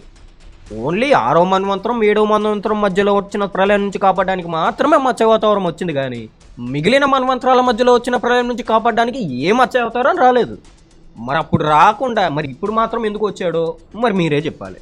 ప్రస్తుతానికైతే ఈ జలప్రలయానికి కారణం ఈ రెండింటిలో ఏదైనా కానీ జలప్రలయమే కాబట్టి రిమైనింగ్ మ్యాటర్ అయితే మారదు. సో నెక్స్ట్ పాయింట్, ఈ జలప్రలయం చుట్టూ ఉన్న ఈ కథ ఎక్కడ జరిగిందంటే టీటీడీ వారు పబ్లిష్ చేసిన భాగవత పురాణం పేజ్ నెంబర్ 789 అండ్ 790లో ఉన్న మ్యాటర్ ప్రకారం ద్రవిడ దేశంలో కృతమాల అనే రివర్ దగ్గర జరిగిందని రాసింది. ఈ పురాణాల్లో కృతమాల అనే రివరే తమిళనాడులోని వైగై రివర్ అని కొంతమంది చెప్తుంటారు. నెక్స్ట్ పాయింట్ ఎవరికి జరిగిందంటే సత్యవ్రతుడు అనే రాజుకి మత్స్యావతారంలో వచ్చిన విష్ణుమూర్తికి మధ్యలో జరిగింది. ఈ సత్యవ్రతుడు అనే రాజునే వైవస్వతమనువు అని పిలుస్తుంటారు. ఇప్పుడు ఫైనల్గా పురాణాల ప్రకారం మత్స్యావతారానికి సంబంధించిన కథలో రాయబడ్డ జలప్రలయం ఎలా సంభవించింది అనే విషయం ఇంపార్టెంట్ కాబట్టి దాని గురించి మాత్రం డీటెయిల్డ్గా మాట్లాడుకుందాం. మన్వంతరం ఎండింగ్లో రాబోయే ఆ జలప్రలయం నుంచి ఎలా తప్పించుకోవాలి అనే విషయాన్ని ముందుగానే సత్యవ్రతుడు అనే మనిషికి చెప్పి హెచ్చరించడానికి విష్ణుమూర్తి ఎత్తిన అవతారమే మొదటి అవతారమైన మత్స్యావతారం. జలప్రలయం ఎలా సంభవిస్తుంది, సంభవించినప్పుడు జరిగే సంఘటనలేంటి, ఆ జలప్రలయం నుంచి ఎలా తప్పించుకోవాలి లాంటి విషయాలు జలప్రలయం రావడానికి 7 రోజుల ముందే మత్స్యావతారంలో వచ్చిన విష్ణువు మనువుకి చెప్పాడంట. ఏం చెప్పాడంటే అద్భుతమైనటువంటి వర్షం ప్రారంభమవుతుంది. ఇవాల్టి రాత్రి నుంచి 7వ నాటి రాత్రి దాటిన తర్వాత వాన మొదలవుతుంది. ఆ వాన ఇక ఎడతెరిపి ఉండదు. అంత భయంకరమైనటువంటి వర్షం వడగండ్లతో పడుతుంది. సముద్రములన్నీ నిండిపోయి చెలియని కట్టలు దాటి భూమి మీదకి వచ్చేస్తాయి. వచ్చినప్పుడు సమస్త జీవులు కూడా నీటిలో పడిపోతారు. ఇక్కడతో అయిపోలేదు, ఇంకా ఉంది చూడండి. సూర్యచంద్రులకి గతి ఉండదు. అంటే గతులంటే ఇక కదలికలు ఉండవు. సూర్యచంద్రులు కదలరు కాబట్టి ప్రపంచమంతా కూడా కటిక చీకటితో నిండిపోతుంది. అంత కటిక చీకటిలో నిండిపోయిన తరువాత ఈ ప్రళయ జలాలు భూమిని అంతటినీ కప్పేస్తాయి. కప్పేసినప్పుడు సమస్త భూతములు మరణిస్తాయి. ఇదే మత్స్యావతారంలో ఉన్న విష్ణువు సత్యవ్రతుడికి చెప్పిన జలప్రలయం జరగబోయే ప్రాసెస్. ఈ ప్రాసెస్ మన్వంతర సంధ్యా ప్రళయంతో మ్యాచ్ అవుతుందో లేక కల్పాంతంలో వచ్చే నైమితిక ప్రళయంతో మ్యాచ్ అవుతుందో ఇక మీరే ఆలోచించుకోండి. కల్పాంతంలో వచ్చే నైమితిక ప్రళయంతో మ్యాచ్ అవుతుందా అంటే ఒక్క పాయింట్ కూడా మ్యాచ్ లేదు. నైమితిక ప్రళయంలో ఫస్ట్ జరిగేదేంటి? సూర్యకాంతి ఇంటెన్సిటీ అవ్వడం, నీళ్ళంతా ఎండిపోవడం, జీవం ఒక్కటి కూడా లేకుండా పోవడం, 14 మంది మనువులు కూడా అంతరించిపోవడం, అవన్నీ జరిగిన తర్వాత అప్పుడు చివరికి వర్షం కురవడం మొదలవుతుంది. కానీ ఇప్పుడు చెప్పిన ఈ ప్రాసెస్లో ఏముంటుంది? 7 రోజుల తర్వాత వర్షం కురవడం మొదలైద్ది, జలాలు నిండిపోయి ప్రళయం వచ్చేస్తుంది. ఇప్పుడు చెప్పండి, అతను చెప్పినట్టు నైమితిక ప్రళయం అనుకోవాలా లేక మన్వంతర ప్రళయం అనుకోవాలా? క్లియర్గా మన్వంతర సంధ్యా ప్రళయంతోనే మ్యాచ్ అవుతుంది. నేను ముందుగానే చెప్పాను కదా, మన్వంతర సంధ్యా ప్రళయం గురించి గ్రంథాలు ప్రింట్ చేయకుండా దాచిపెట్టేశారు, కానీ చాగండి గారు నోరు జారి బయట పెట్టేశారని. అది ఇదే, వీళ్ళ గ్రంథాల్లో ఉండే బొక్కల్ని దాచిపెట్టుకోవడానికి ఇలాంటి డ్రామాలు చేస్తూ ఉంటారు. కానీ ఇలాంటి డ్రామాలు మన దగ్గర నడవవు కాబట్టి ఇలాగే అడ్డంగా దొరికిపోతూ ఉంటారు. విన్నారు కదా మన్వంతర సంధ్యా ప్రళయం గురించి. ఇక సూర్యచంద్రుడు కదలకుండా ఉండడం ఏంటో, కదలకుండా ఉంటే ప్రపంచ కటిక చీకటి అయిపోవడం ఏంటో, ఇది సైన్స్కి ఎంత విరుద్ధంగా ఉంది ఇక మీరే ఆలోచించుకోవాలి. వీడియోలు ఎంత పెరిగిపోతుంది కాబట్టి నేనైతే ఏ కామెంట్లు చేయట్లేదు. ఈ విధంగా జలప్రలయం వస్తుంది అని 7 రోజుల ముందే మత్స్యావతారంలో వచ్చిన విష్ణుమూర్తి మనకు చెప్పినట్టుగానే 7 రోజుల తర్వాత జలప్రలయం సంభవించిందంట. మరి ఆ జలప్రలయం నుంచి తప్పించుకోవడానికి మనువు నిర్మించిన నావ సైజ్ అండ్ డైమెన్షన్స్ ఏంటో తెలుసా? చెప్పమంటారా? ఏంటి చెప్పేది? ఆ గ్రంథం ప్రకారం అసలు అతను ఏ నావను నిర్మించలేదు. జలప్రలయం వచ్చే సమయానికి ఒక నావ దానంతట అదే అతని దగ్గరకు వచ్చేస్తుంది. అప్పుడు ఆ నావలోకి సత్యవ్రతుడు ఎక్కాలి అని మత్స్యావతారం అతనితో చెప్పినట్టు మనం చూడొచ్చు. అదిగో అటువంటి ప్రళయం వచ్చేటటువంటి సమయం ఆసన్నమైంది. 1 వారం రోజులే ఉంది. ఆ వారం రోజుల తరువాత ఎక్కడ ఈ సముద్రపుటొడ్డును నీకు నేను కనపడ్డానో అక్కడికి నా ఆజ్ఞ చేత ఒక నావ వస్తుంది. ఆ నావలోకి నువ్వు ఎక్కు. నావ అనగానే నోవాహు ఓడంత భారీ సైజులో ఉంటుందేమో అని ఊహించుకోకండి, అంత సీన్ లేదు అక్కడ. ఈ మత్స్యావతారం కథ గురించి ప్రస్తావించబడే అన్ని గ్రంథాలు వెతికినా కూడా ఈ నావ సైజ్ అండ్ డైమెన్షన్స్ గురించి కనీసం డీటెయిల్స్ కూడా మనకు కనబడు. నోవాహు నిర్మించిన దాన్ని ఓడ అనే పదంతో సంబోధించి హిందూ పురాణాల్లో ఉన్న దీన్ని మాత్రం నావ అనే పదంతో ఎందుకు సంబోధిస్తున్నానో తెలియాలి అంటే నోవాహు ఓడకి ఈ నావకి మధ్య ఉన్న సైజ్ డిఫరెన్స్ ఏంటో తెలుసుకోవాలి. సో ముందుగా పురాణాల్లోని నావ సైజ్ అండ్ డైమెన్షన్ చూద్దాం. అదేంటి గ్రంథాల్లో ఆ డీటెయిల్స్ ఏం మెన్షన్ చేయబడలేదు అన్నావు కదా, మరి ఆ నావ సైజ్ అండ్ డైమెన్షన్స్ ఎలా తెలుస్తుంది అంటారా? ఆ నావలో ఎంతమంది ఎక్కారు, ఏమేమి స్టోర్ చేశారో తెలిస్తే ఆ నావ సైజ్ అండ్ డైమెన్షన్స్ మనం ఈజీగా ప్రిడిక్ట్ చేయొచ్చు. సో ఆ నావలో ఎంతమంది ఎక్కారో, ఏమేమి స్టోర్ చేశారో చెప్పాలా? కేవలం సత్యవ్రతుడు అనే ఒక మనువు ప్లస్ 7 ఋషులు, ఈ 8 మంది తినడానికి కొన్ని ధాన్యపు మూటలు, భూమి మీద ఉన్న అన్ని రకాల మొక్కల విత్తనాలు, అంతే. ఎక్కడ ఈ సముద్రపు నొట్టును నీకు నేను కనపడ్డానో అక్కడికి నా ఆజ్ఞ చేత ఒక నావ వస్తుంది. ఆ నావలోకి నువ్వు ఎక్కినప్పుడు ఓషధుల మూటలు కొన్ని తిని పెట్టుకో, ఓషధుల మూటలు కొన్ని తిని పెట్టుకో, కొన్ని ధాన్యపు మూటలు పెట్టుకో, కొన్ని ధాన్యపు మూటలు పెట్టుకో. ఎక్కడెక్కడ ఉన్న సప్తర్షులు వచ్చి ఈ ఓడ ఎక్కుతారు, ఆ సప్తర్షులు వచ్చి ఈ ఓడ ఎక్కుతారు. 1 week later. శ్రీ మహావిష్ణువు చెప్పినట్టే వర్షం మొదలైంది. సముద్రపు ఒడ్డుని నించున్నాడు, నావ వచ్చింది, సప్తర్షులతో ఓషధీ మూటలతో కలిసి ఎక్కాడు, సప్తర్షులతో ఓషధీ మూటలతో కలిసి ఎక్కాడు. మరి జంతువుల సంగతి, పక్షుల సంగతి ఏంటి అంటారా? నోవాహు ఓడలోకి జంతువులన్నిటినీ ఎక్కించినట్టు కాకుండా ప్రకారం జంతువులన్నిటి బీజాల్ని అంటే విత్తనాల్ని నావలో ఉంచుకున్నాడంట. జంతువులను ఎక్కించలేదు, విత్తనాలని నావలో ఉంచుకున్నాడు. చెట్లకు మొక్కలకు విత్తనాలు ఉంటాయి కానీ జంతువుల విత్తనాలు ఏంటి అని అంటారా? నేను చెప్పను, మీరే ఊహించుకోండి. పురాణాల్లో ఏముందో తెలిసిన వాళ్ళు కామెంట్లు చేయండి. ఈ మ్యాటర్ని కవర్ చేసుకోవడానికి సూక్ష్మ రూపంలో ఎక్కించుకున్నాడు అని కొంతమంది కామెడీ డైలాగులు కొడుతుంటారు, చూడండి. అయితే మన పురాణం చెప్పే గొప్ప విషయం ఏముందంటే పురాణం ఏం చెప్తుందంటే ఈ జీవాలని వైవస్వతమను సూక్ష్మ రూపంలో ఎక్కించుకున్నాడు. జెనెటిక్ కోడ్ ని తీసుకెళ్ళాడు సూక్ష్మ రూపంలో కానీ బాగుంది. ఈ నోవాల చెప్పట్ల ఒక్కొక్క జతని ఎక్కించుకున్నాడంట. జంతువులను ఒక్కొక్క జతగా నోవాహు ఓడలోకి ఎక్కించుకోవడం వీళ్ళ దృష్టిలో ఇంపాసిబుల్ అంట. కానీ సూక్ష్మ రూపంలో వైవస్వతమనువు ఆ నావలో ఉంచుకోవడం గొప్ప విషయం అంట.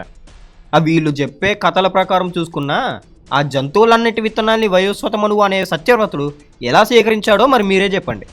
ఇలాంటి కట్టుకథలు నమ్మే వాళ్ళు వచ్చి లాజిక్ల గురించి, సైన్స్ ఎవిడెన్స్ల గురించి మాట్లాడుతుంటారు. సో బైబుల్ ఎక్స్క్లూజివిటీ ఎట్లయింది? నాదే కరెక్ట్, నేను నమ్మే నల్లట బుక్కే కరెక్ట్, ఇలాంటి స్టేట్మెంట్లు ఇస్తుంటారు. మీరు దాంట్లో లాజిక్ ని సైంటిఫిక్ ఎవిడెన్సెస్ ని ఎత్తికితే ఎట్లా? లాజిక్ ని సైంటిఫిక్ ఎవిడెన్సెస్ ని ఎత్తికితే ఎట్లా? విత్తనాలని స్టోర్ చేసుకున్నాడంట.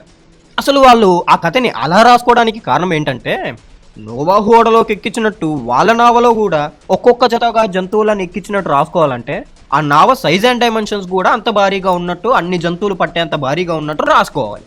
కానీ అందులో ఒక పెద్ద రిస్క్ ఉంది.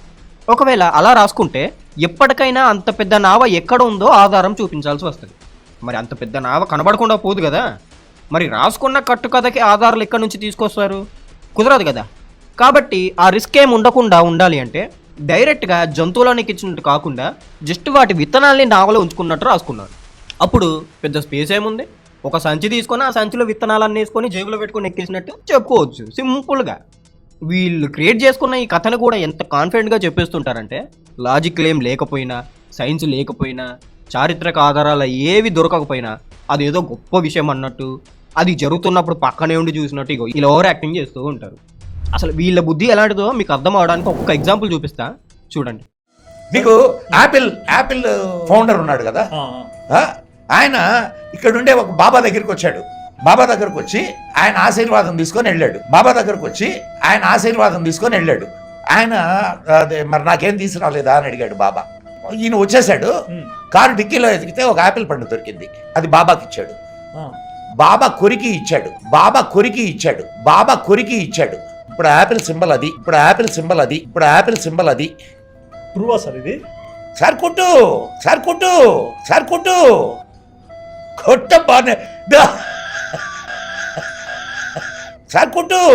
ఎవరో బాబా అంట యాపిల్ని కొరికి స్టీవ్ జాబ్స్కి ఇచ్చాడంట, అదే యాపిల్ లోగో అంట. ఈ కథలో ఎంతవరకు వాస్తవాలు ఉన్నాయని వెతికితే 1976 సంవత్సరంలో Steve Jobs, Steve Wozniak and Ronald Wayne ఈ ముగ్గురు కలిసి ఈ యాపిల్ కంపెనీని స్టార్ట్ చేశారు. స్టార్ట్ చేసినప్పుడు రొనాల్డ్ వెయిన్ అనే వ్యక్తి ఐజాక్ న్యూటన్ తలపైన యాపిల్ పడడం ద్వారా లా ఆఫ్ యూనివర్సల్ గ్రావిటేషన్ కోసం ఫండమెంటల్ ప్రిన్సిపల్ని అతను కనిపెట్టాడు. కాబట్టి అలా కనిపెట్టి ప్రఖ్యాతి పొందాడు కాబట్టి ఆ కాన్సెప్ట్ని లోగోగా డిజైన్ చేసి యాపిల్ కంపెనీకి లోగోగా పెట్టారు. ఇది యాపిల్ కంపెనీకి ఉన్న first logo design. Isaac Newton అంటే గుర్తొచ్చింది. ఐజాక్ న్యూటన్ గ్రావిటేషన్కి సంబంధించి ఒక ఫండమెంటల్ ప్రిన్సిపుల్ని, అంటే మ్యాథమెటికల్గా ఒక ఫార్ములాని మాత్రమే కనిపెట్టాడు. కానీ అది అర్థం కాని కొంతమంది హాఫ్ నాలెడ్జ్ వ్యక్తులు డైరెక్ట్గా గ్రావిటీనే కనిపెట్టాడు అని చెప్పేసుకుంటున్నారు. అంటే వీళ్ళ దృష్టిలో ఐజాక్ న్యూటన్ ఆ ప్రిన్సిపల్ని కనిపెట్టడానికి ముందు భూమికి ఆకర్షణ శక్తి అనేది ఒకటి ఉంది అని కూడా ఎవరికి తెలియదు అని వీళ్ళు ఊహించుకుంటున్నారు. అదే ఊహలో ఒక అక్క ఏం మాట్లాడిందో చూడండి. మన ఋషులు ఏదైనా మనకి రాసిచ్చారనుకోండి, అది మనకి మూఢనమ్మకం. అదే ఎవడో తెల్లతో లేసుకొని వస్తాడు, తెల్లగడ్డం వేసుకొని బొచ్చేసుకొని వస్తాడు వాడు. ముసలోడానికి నడవడం రాదు. వాడు రీసెర్చ్ చేసి నేను పేపర్ మీద పెన్ను పెట్టి రాశాను అంటే మనం నమ్ముతాం. నేను పేపర్ మీద పెన్ను పెట్టి రాశాను అంటే మనం నమ్ముతాం. న్యూటన్ గ్రావిటీ కనిపెట్టాడు అని అంటే మన పిల్లలు దాన్ని బట్టి కొట్టి సంవత్సరంతో కొట్టి మళ్ళీ పేపర్లో కాపీ కొట్టి మరి రాసొస్తారు గ్రావిటేషన్ గురించి. ఋగ్వేదంలో మొదటి శ్లోకం అదే ఉంది. మరి భూ ఆకర్షణ శక్తి గురించి వేదాల్లోనే రాశారు.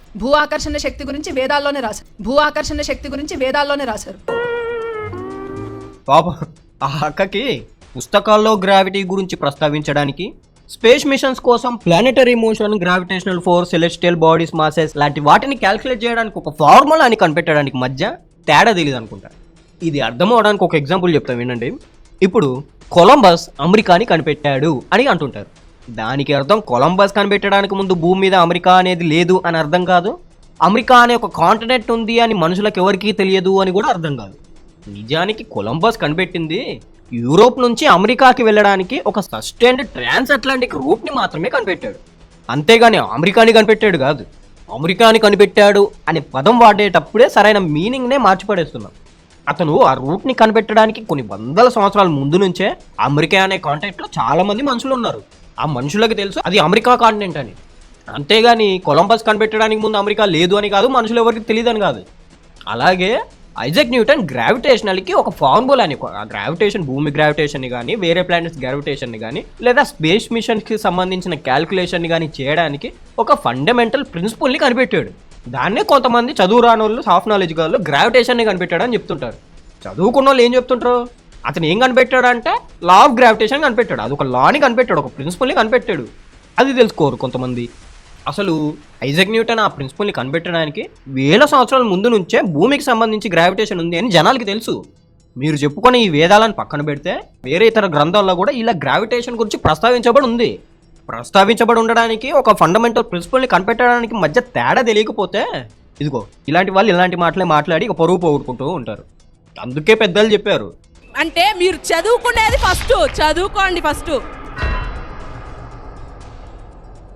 ఈ అక్క మాటల్లో తెల్లతోలుడు, తెల్లగడ్డమోడు, బొచ్చేసుకొని వస్తాడు, ముసలోడు, నడవడం రాదు, వాడు వీడు అంటూ ఏ సైంటిస్ట్ గురించి అయితే ఈ అక్క మాటలు మాట్లాడిందో అదే సైంటిస్ట్ కనిపెట్టిన ఫార్ములాతోనే ఈరోజు నాసా లాంటి ఎన్నో స్పేస్ ఏజెన్సీలు, ఇండియాలో ఉండే ఇస్రో సైంటిస్టులు సైతం ఆ ఫార్ములాతోనే రాకెట్లను తయారు చేసి అంతరిక్షంలోకి పంపుతున్నారు. మీకు మీ వేదాల్లోనే అంత సైన్స్ ఉందనుకుంటే ఐజాక్ న్యూటన్ కనిపెట్టిన ఫార్ములాని పక్కన పెట్టేసి మీ వేదాల్లో ఉన్న శ్లోకాలతో రాకెట్లను తయారు చేసి అంతరిక్షంలోకి పంపించి అప్పుడు మాట్లాడండి గొప్పగా. అంతేగాని ఇలా ఊగిపోతూ నోటికి వచ్చినట్టు వాగినంత మాత్రాన మీరు చెప్పే కట్టుకథల్ని గుడ్డిగా నమ్మేసే హాఫ్ నాలెడ్జ్ వ్యక్తులు మేము కాదు.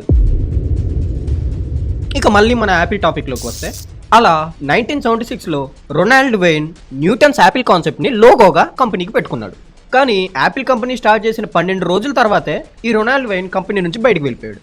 కంపెనీ బాగా డెవలప్ అయిన తర్వాత 1977లో స్టీవ్ జాబ్స్ యాపిల్ లోగోని కొంచెం సింపుల్గా ఉండేలా, ఈజీగా జనాలు నోటీస్ చేయగలిగేలా ఉండడానికి రాబ్ జనాఫ్ అనే అమెరికన్ గ్రాఫిక్ డిజైనర్ ద్వారా న్యూ లోగోని డిజైన్ చేయించాడు. ఫస్ట్ అయితే యాపిల్ ఫ్రూట్ షేప్ని లోగోగా అనుకున్నారు, కానీ దాన్ని చూడగానే చెర్రీ అనుకుంటారేమో అనే ఆలోచనతో, అండ్ యాపిల్ లాగా ఉండే ఫ్రూట్స్ చాలా ఉన్నాయి కాబట్టి ఆ యాపిల్ సింబల్కి కురితే వచ్చే బైట్ లాంటి సబ్స్ట్రాక్షన్ని యాడ్ చేసి అప్పుడు అది పర్ఫెక్ట్గా యాపిల్ లాగా అనిపించడంతో ఆ సింబల్ అందరికీ నచ్చింది. అప్రూవ్ చేశారు. ఫస్ట్ రెయిన్బో థీమ్తో కంపెనీకి లోగోగా నడిపించారు. మెల్లమెల్లగా అదే సింబల్కి వేరు కలర్లు, థీమ్లు అప్గ్రేడ్ చేస్తూ వచ్చి ఫైనల్గా ప్రజెంట్ మనం చూస్తున్న సింబల్ అలాగే ఉండిపోయింది. ఇది యాపిల్ లోగో వెనకాల ఉన్న అసలైన హిస్టరీ. ఇప్పుడు ఈ వ్యక్తి చెప్పిన కట్టుకథ గురించి చూద్దాం. ఈ వీడియోలో అతను చెప్పే బాబా పేరు నీమ్ కరోలి బాబా. అతని అసలు పేరు లక్ష్మణ్ నారాయణ్ శర్మ. ఇతను ఉత్తరప్రదేశ్లో ఉండేవాడు. ఈ బాబా గురించి రామ్దాస్ అనే ఫార్మర్ హార్వర్డ్ ప్రొఫెసర్ రాసిన బీ హియర్ నౌ అనే బుక్ చదివిన స్టీవ్ జాబ్స్ 1974లో అసలు ఈ బాబా ఎవరో చూద్దామని కలవడానికి ఇండియాకి వచ్చాడు. కానీ అప్పటికే 1973లోనే నీమ్ కరోలి బాబా చనిపోయాడు. సో స్టీవ్ జాబ్స్ వచ్చే సమయానికి ముందే అతను చనిపోయి ఉన్నాడు కాబట్టి స్టీవ్ జాబ్స్ అసలు నీమ్ కరోలి బాబాని కలవనేయలేదు. ఈ వ్యక్తి చెప్పిన కథ ఏదైతే ఉందో అది పూర్తిగా కల్పిత కథ. నోటికి వచ్చిన సొల్లు చెప్పుకుంటూ పోయాడు ఆ వీడియోలో. ఆ ఛానల్లో ఉన్న ఈ వీడియోలోనే ఈ వికీపీడియా పేజ్ని ప్రూఫ్గా చూపించారు వాళ్ళు ప్రూఫ్గా చూపించిన ఆ ఫ్రేమ్లోనే క్లియర్గా స్టీవ్ జాబ్స్ 1974లో ఇండియాకి రావడానికి ముందే 1973లో బాబా చనిపోయాడు అని ఉంది. అంటే ఇక మీరే అర్థం చేసుకోండి, వీళ్ళు కట్టుకథలను కూడా ఎంత కాన్ఫిడెంట్గా నిజమన్నట్టు సొల్లు కబుర్లు చెప్తున్నారు. కనీసం ఆ ముందున్న యాంకర్ అయినా వెంటనే నువ్వు చెప్పిన కథకి ప్రూఫ్లు ఏంటి అని అడుగుంటుంటే అక్కడితోనే కథ అయిపోయేది. ఆ పని చేయకుండా ఆ యాంకర్ ఓవర్ యాక్షన్ చేయడం, అడ్డమైన ఎక్స్ప్రెషన్లు పెట్టడం, మళ్ళీ ఆ ఛానల్కి 1.78 మిలియన్ సబ్స్క్రైబర్లు, ఆ రీల్కి అయితే 6 లక్షల వరకు వ్యూస్, మళ్ళీ ఆ రీల్ కింద సూపర్ బంపరో అంటే గుడ్డి భక్తులు అడ్డమైన కామెంట్లు పోగొడతారు. ఇలాంటి చెత్త యూట్యూబ్ ఛానళ్ళు, బుర్ర తక్కువ యాంకర్లు, కట్టుకథలు చెప్పే బత్తాయిలు ఇక వెతుకుతూ పోతే చాలామంది కనబడుతూనే ఉంటారు. ఇలాంటి కట్టుకథలు చెప్పే ఈ వ్యక్తిని జనాలు గుడ్డిగా ఫాలో అవ్వడాలి. ఏంటో ఈ జనాలు, ఇలాంటి జనాలు వచ్చి ఈ ఛానల్ కింద నా వీడియోల కింద నేను చెప్పే ఆధారాలని ఫేక్ అని కామెంట్లు పెడుతుంటారు. ఇలాంటి జనాలు ఏం చేయాలి? ఇలాంటి కట్టుకథల కాంతారావులు ఇక బైబుల్ని విమర్శించడం, వాళ్ళ కట్టుకథల గురించి వెనకేసుకురావడం. ఇలాంటి కట్టుకథలను స్ప్రెడ్ చేసే వాళ్ళు వచ్చి హిస్టరీ, లాజిక్, సైన్స్ అని మాట్లాడుతుంటే ఇక పరమ అసహ్యం వేస్తుంటుంది. నేను ఈ ఛానల్లో అన్ని రకాల ప్రూఫ్లతో చెప్పిన ఇన్ఫర్మేషన్ వాళ్ళు ఇన్ని రోజులు పెట్టుకున్న తప్పుడు ఊహల్ని తప్పు అని నిరూపిస్తుంది. కాబట్టి నేను చూపించిన ఎవిడెన్స్లు వికీపీడియా, నాసా లాంటి అఫీషియల్ వెబ్సైట్లోవి అయినా ఆ ఇన్ఫర్మేషన్ గూగుల్లోది అని సాకు చెప్పి మేము నమ్మము అంటున్నారు. అదే వాళ్ళ తప్పుడు ఊహల్ని వెనకేసుకొచ్చేలా ఉండే ఇన్ఫర్మేషన్ని ఏ ప్రూఫ్ లేకుండా ఎవడో అనానిమస్ పర్సన్ రాసిన ఆర్టికల్లో చూపించినా, ఏ ఫేస్బుక్ పోస్ట్లో చూపించినా, ఏ వాట్సాప్ ఫార్వర్డ్ మెసేజ్లలో చూపించినా, అసలు ఏ ప్రూఫ్ చూపించకుండా ఇగో ఇలాంటి హాఫ్ నాలెడ్జ్ వ్యక్తులు చెప్పినా కూడా గుడ్డిగా నమ్మేస్తుంటారు. ఇలాంటి వాళ్ళని ఏమనాలి చెప్పండి? ఇక మళ్ళీ టాపిక్లోకి వస్తే, నోవాహు ఓడలాగా అన్ని రకాల జంతువులను ఎక్కించి వాటికి కావాల్సిన ఫుడ్ని స్టోర్ చేయాల్సినంత పని లేకుండా అన్ని జంతువుల విత్తనాలను ఒక సంచిలో పెట్టుకొని కేవలం 8 మంది మనుషులు, ఆ 8 మంది మనుషులకు సరిపోయేంత కొన్ని ధాన్యపు మూటలు మాత్రమే ఆ మత్స్య పురాణం నావలో ఎక్కిస్తే సరిపోతుంది. కాబట్టి ఆ 3 పట్టడానికి సరిపోయేంత కెపాసిటీ ఉన్న చిన్న నావ చాలు. వీళ్ళు గీసుకునే బొమ్మల్లో కూడా నావని చిన్న పడవాకారంలోనే గీసుకుంటూ వచ్చారు. నా ఊహ ప్రకారం ఈ నావ మహా అయితే 30 మూరల పొడవు ఉండుండొచ్చు. ఎలా చెప్తున్నా అంటే వీళ్ళ నావ 30 మూరల పొడవు కంటే లోపే ఉండుండొచ్చు అని వీళ్ళు నమ్ముతున్నారు. కాబట్టే పచ్చకామర్లు వచ్చినోడికి ప్రపంచం అంతా పచ్చగా కనబడతాయి అన్నట్టు ఈ కరుణాకర్ సుగ్గున అనే వ్యక్తి నోవాహు ఓడని ఈ వీడియో మొదట్లో 30 మూరలు అని భ్రమపడ్డాడు. వీళ్ళ నావలో కేవలం 2 ఏనుగులు మాత్రమే పడతాయి అని వీళ్ళు నమ్ముతున్నారు. కాబట్టే నోవాహు ఓడలో 2 ఏనుగులు మాత్రమే పడతాయి అని భ్రమపడ్డారు. మరి భూమి మీద ఉన్న సకల జీవరాశిలో నుంచి 2 శాల్తీలు ఆ పడవలోకి ఎక్కించాలంటే ఎంత పెద్ద పడవ అయి ఉంటుంది? మళ్ళీ బైబిల్లో చెప్పిన లెక్కలైతేనే మాత్రం మూరల లెక్క చెప్పాడు. 30 మూరల పొడుగు, 30 మూరల పొడుగు, 30 మూరల పొడుగు, 60 మూరల వెడల్పు, ఇంచుమించు ఇలాగే ఉంటుంది. అందులో 2 ఏనుగులు ఎక్కిస్తే అయిపోద్ది, అందులో 2 ఏనుగులు ఎక్కిస్తే అయిపోద్ది, అందులో 2 ఏనుగులు ఎక్కిస్తే అయిపోద్ది. కరుణాకర్ ఒక్కడే కాదు, ఇంకో ఈ వ్యక్తి కూడా అదే భ్రమలో ఉన్నాడు. వినండి. సో నోవా స్టోరీకి వస్తే ఆ నావలో అన్ని జీవాలను ఎక్కించుకుంటాడు, ఎక్కించి కాపాడతాడు. ఇంత చిన్న నావలో ఎలా ఎక్కించుకున్నాడు సారీనా? ఇంత చిన్న నావలో ఎలా ఎక్కించుకున్నాడు సారీనా? ఇంత చిన్న నావ అంట. అరే చిన్న నావ మీదిరా బాబు, అది తెలుసుకోండి ముందు. అదేంటండి, వాళ్ళ పురాణాల్లో వాళ్ళ నావ సైజ్ అండ్ డైమెన్షన్ ప్రొవైడ్ చేయబడలేదు, కానీ బైబుల్లో మాత్రం నోవాహు కూడా సైజ్ అండ్ డైమెన్షన్లు అంత డీటెయిల్గా మెన్షన్ చేయబడ్డాయి కదా. అయినా ఇలాంటి వ్యక్తులు అలా ఎందుకు భ్రమపడుతున్నారు అనే ప్రశ్న మీకు రావచ్చు. దీనికి 2 పాసిబిలిటీస్ ఉన్నాయి. ఒకటి, వాళ్ళు కనీసం తెలుగు చదవడం కూడా రాని వేలుముద్రలు అయి ఉండాలి. అలా అనుకుందామంటే వీళ్ళ వీడియోలో బాగానే చదువుతున్నారు, మాట్లాడుతున్నారు. సో రెండో పాసిబిలిటీ, హిందువులు ఎలాగో వాళ్ళ పురాణాలని చదివి చావరు, వాళ్ళ దగ్గర ఆ పురాణాల గ్రంథాలు కూడా ఉండవు, కనీసం వాళ్ళు ఆ గ్రంథాల అట్టముఖం కూడా చూసుండరు. సో వాళ్ళ గ్రంథాల్లో ఏముందో వాళ్ళకే తెలియదు, అలాంటి ఇక బైబుల్లోది ఏముందో వాళ్ళకేం తెలుస్తుందిలే, కాబట్టి ఎవడు ఏసులో చెప్పినా గుడ్డిగా నమ్మేస్తారులే అనే ఉద్దేశంతో జనాల్ని ఎర్రిపప్పలుగా భావించి మోసం చేయడానికి ఇలాంటి వాళ్ళు ఇలాంటి అబద్ధాలు చెప్తుండాలి. మరి హిందూ సోదరులారా, ఇలాంటి వాళ్ళని గనుక మీరు గుడ్డిగా ఫాలో అవుతున్నట్టయితే మిమ్మల్ని ఏమనాలో మీరే ఆలోచించుకోండి. ఈ వ్యక్తే ఇంకో మాట అన్నాడు చూడండి. ఇప్పుడు నాకు క్వశ్చన్ వస్తుంది సార్, వాళ్ళు ఏం నీళ్లు తాగారు, ఆ నీళ్ళని ఎలా స్టోర్ చేశారు? ఎందుకంటే సముద్రంలో ఉప్పు నీరు ఉంటుంది. ఏం తిన్నాయి అవి, ఎక్కడ వదిలాయి, ఆ వదిలిన వాటిని కంపు ఆ పడవలోనే ఉంటే ఎలా బతికాయి అన్ని రోజులు? ఈ ప్రశ్నకు బైబిల్లో ఉన్న సమాధానం ఏంటో, నోవాహు కుటుంబం మరియు జీవులు ఓడలో ఎలా సర్వైవ్ అయ్యారో డీటెయిల్గా నెక్స్ట్ వీడియోలో ఎక్స్ప్లెయిన్ చేస్తా. కానీ ముందు మీరు ఇంత ఓవరాక్షన్ చేస్తున్నారు కాబట్టి ముందు మీ పురాణాల ప్రకారం ఆ 8 మంది మనుషులు 17,28,000 సంవత్సరాలు ఏం నీళ్లు తాగారు, ఆ నీళ్ళని ఎలా స్టోర్ చేశారు, ఏం తిన్నారు, ఎక్కడ వదిలారు, ఆ వదిలిన వాటి కంపు ఆ పడవలోనే ఉంటే అన్ని లక్షల సంవత్సరాలు ఎలా బతికారు అనే ప్రశ్నలకి సమాధానం చెప్పండి. ముందు ఎదుటోడిని ప్రశ్నించే ముందు మీ కట్టుకథల గ్రంథాల్లో ఉండే లోపాలను కవర్ చేసుకోండి. చెప్పాను కదా, వీళ్ళ బతుకంట బైబిల్లో అలా ఉంది, బైబిల్లో ఇలా ఉంది, దీనికి సమాధానం చెప్పు, దానికి సమాధానం చెప్పు అని అడుక్కోవడమే కానీ మీ గ్రంథాల్లోని ఈ ప్రశ్నకు సమాధానం చెప్పండి అని అడిగితే మాత్రం ఇక సమాధానం ఉండదు వాళ్ళ దగ్గర. ఇంకా రివర్స్లో వీళ్ళ కట్టుకథల నుంచి కాపీ కొట్టి అంట బైబిల్లో రాసుకున్నారని డైలాగులు కొడుతుంటారు. నోవా స్టోరీ మన పురాణాలకి సేమ్ అట్లనే, మన పురాణాల్లో ఉన్నట్టే ఉంటుంది ఆ కథ కూడా, మన పురాణాల్లో ఉన్నట్టే ఉంటుంది ఆ కథ కూడా. అంటే ఇది కూడా కాపీ అంటున్నా. నోవా కథ కూడా కాపీయే, నోవా కథ కూడా కాపీయే. అసలు నోవా అనే పదం నావా అనే పదంలో నుంచి వచ్చింది అనుకుంటున్నా. అసలు నోవా అనే పదం నావా అనే పదంలో నుంచి వచ్చింది అనుకుంటున్నా. అది నేను కూడా చదివినప్పుడు నాకు అలాగే అనిపించింది. ఎందుకంటే నావా నోవా రెండు దాదాపు ఒకటేలాగా, నావా నోవా రెండు దాదాపు ఒకటేలాగా ఒకటే ఉంటాయి. అతను తీసుకెళ్ళింది కూడా నావనే. సేమ్ మన పురాణాల్లో ఉన్నట్టే ఉంటది అంట. నోవా అనే పదం నావ నుంచి వచ్చిందంట. రామ అనే పదం కామ నుంచి వచ్చింది, డ్రామ నుంచి వచ్చిందని నేనంటే ఒప్పుకుంటారా?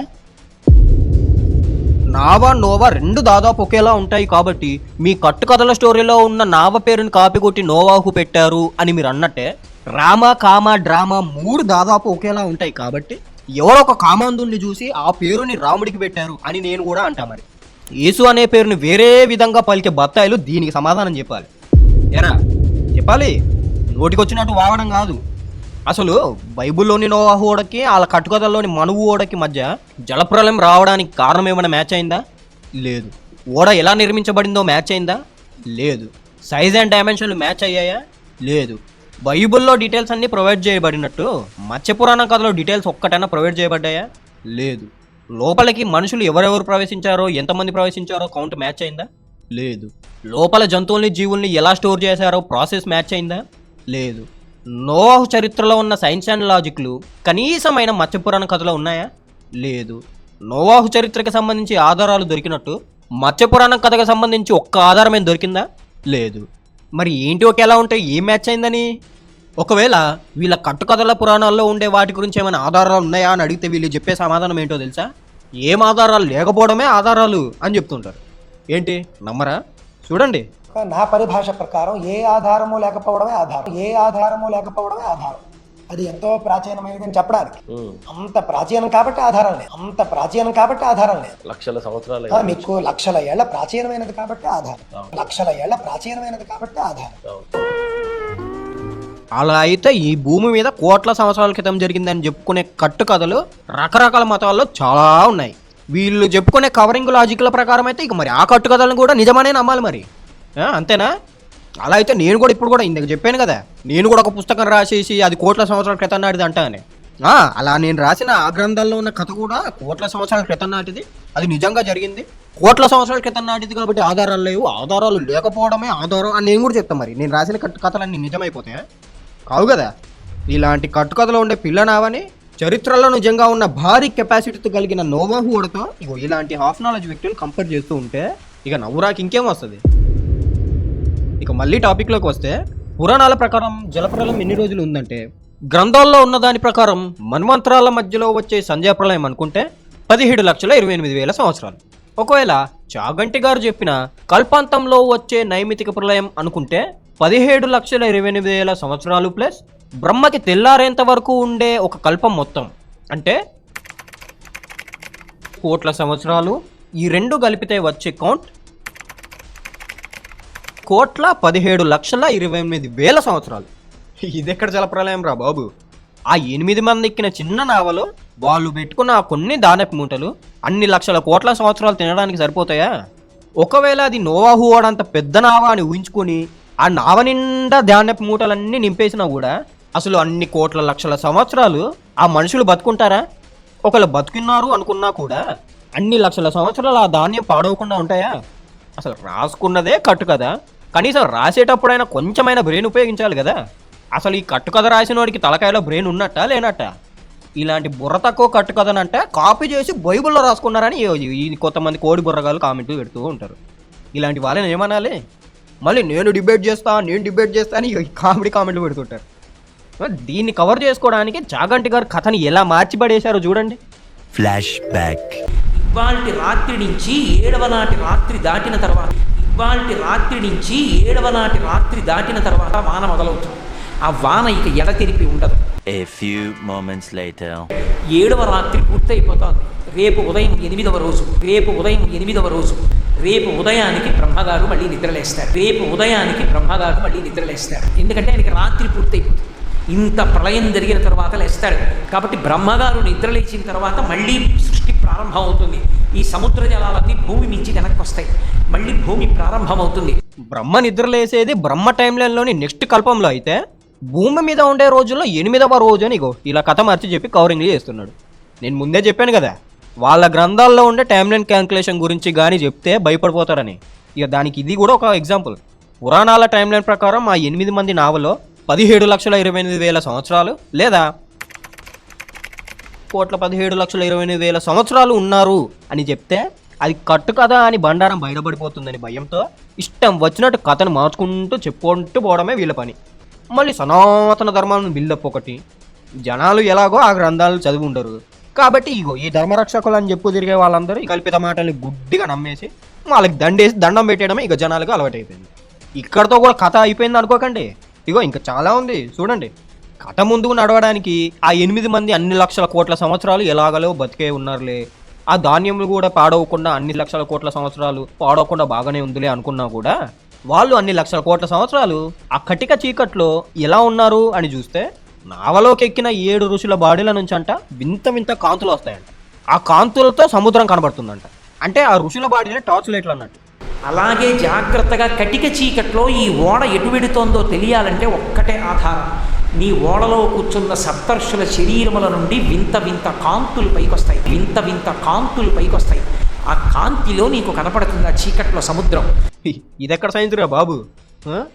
సరేలే, అంత చిన్న నావ భూమి మొత్తాన్ని ముంచేసే అంత భయంకరమైన జలప్రలయంలో అంతే భయంకరమైన అలల్లో ఎలా నిలబడగలుగుతుంది?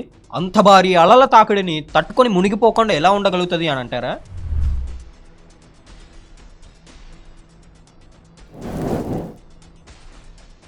దీని గురించి పురాణాల్లో ఏం రాస్తుందంటే మత్స్యావతారం అంట భారీ సైజులోకి పెరిగిపోయి ఆ నావ పక్కనే ఉంటూ కాపాడుతుందంట. బ్రహ్మాండమైనటువంటి సముద్ర ప్రవాహం వచ్చేస్తుంది. ఇప్పుడు కెరటాలు వస్తాయి. ఆ కెరటాలు వచ్చినప్పుడు తట్టుకోలేవు. నువ్వు అలా వెడుతున్నప్పుడు ఈ ఆటుపోట్లక ఓడ తట్టుకోదు, పడిపోకుండా నేను పక్కన ఉండి కాపాడతాను. అంత పెద్ద చాపనై ఆ వస్తున్న కెరటముల నుండి ఆ ఓడని కాపాడతాను. ఇటు బైబుల్లో చూస్తే నోవాహు ఓడ జలప్రలయం యొక్క కెరటాల నుంచి ఎలా నిలబడగలిగిందో, దాని వెనుకున్న సైన్స్ ఏంటో, అరారాతు పర్వతం చుట్టూ దొరికిన ఆ యాంకర్ రాళ్ళ ఎవిడెన్స్లు ఏంటో ఆల్రెడీ బయటపడ్డ నోవాహు ఓడ వీడియోలో చెప్పేశాడు. తెలుసుకోవాలనుకుంటే ఆ వీడియో చూడండి. కానీ ఈ పురాణాల్లో ఉన్న సైన్స్ ఏంటి? ఇది అసలు సైన్సేనా? ఇంకా ఉంది చూడండి వీళ్ళ పురాణాల్లో సైన్స్. ఆ నావ దగ్గర కంట ఒక పాము వస్తుందంట. ఆ పాముని తాడులాగా ఉపయోగించి ఒక వైపుని నావస్తంభానికి కట్టి మరోవైపుని ఆ మత్స్యావతారమైన ఆ చేప తోక కట్టారంట. వీళ్ళ గ్రంథాల్లోనేమో చేప తల మీద ఉన్న కొమ్ము కట్టారు అని రాసుంటుంది. కానీ ఈ వ్యక్తి ఏమో తోక కట్టారని చెప్తున్నాడు. బాగా పెరిగిపోతుంది ప్రవాహం. అప్పుడు ఈ ఓడ దగ్గరికి ఒక పాము వస్తుంది.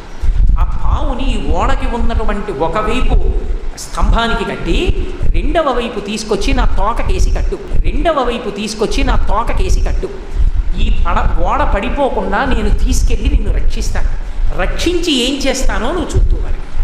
కాబట్టి ఆ పాము ఒకవైపు ఓడకి కట్టి ఒకవైపు ఆ మధ్యం యొక్క తోకకేసి కట్టాడు.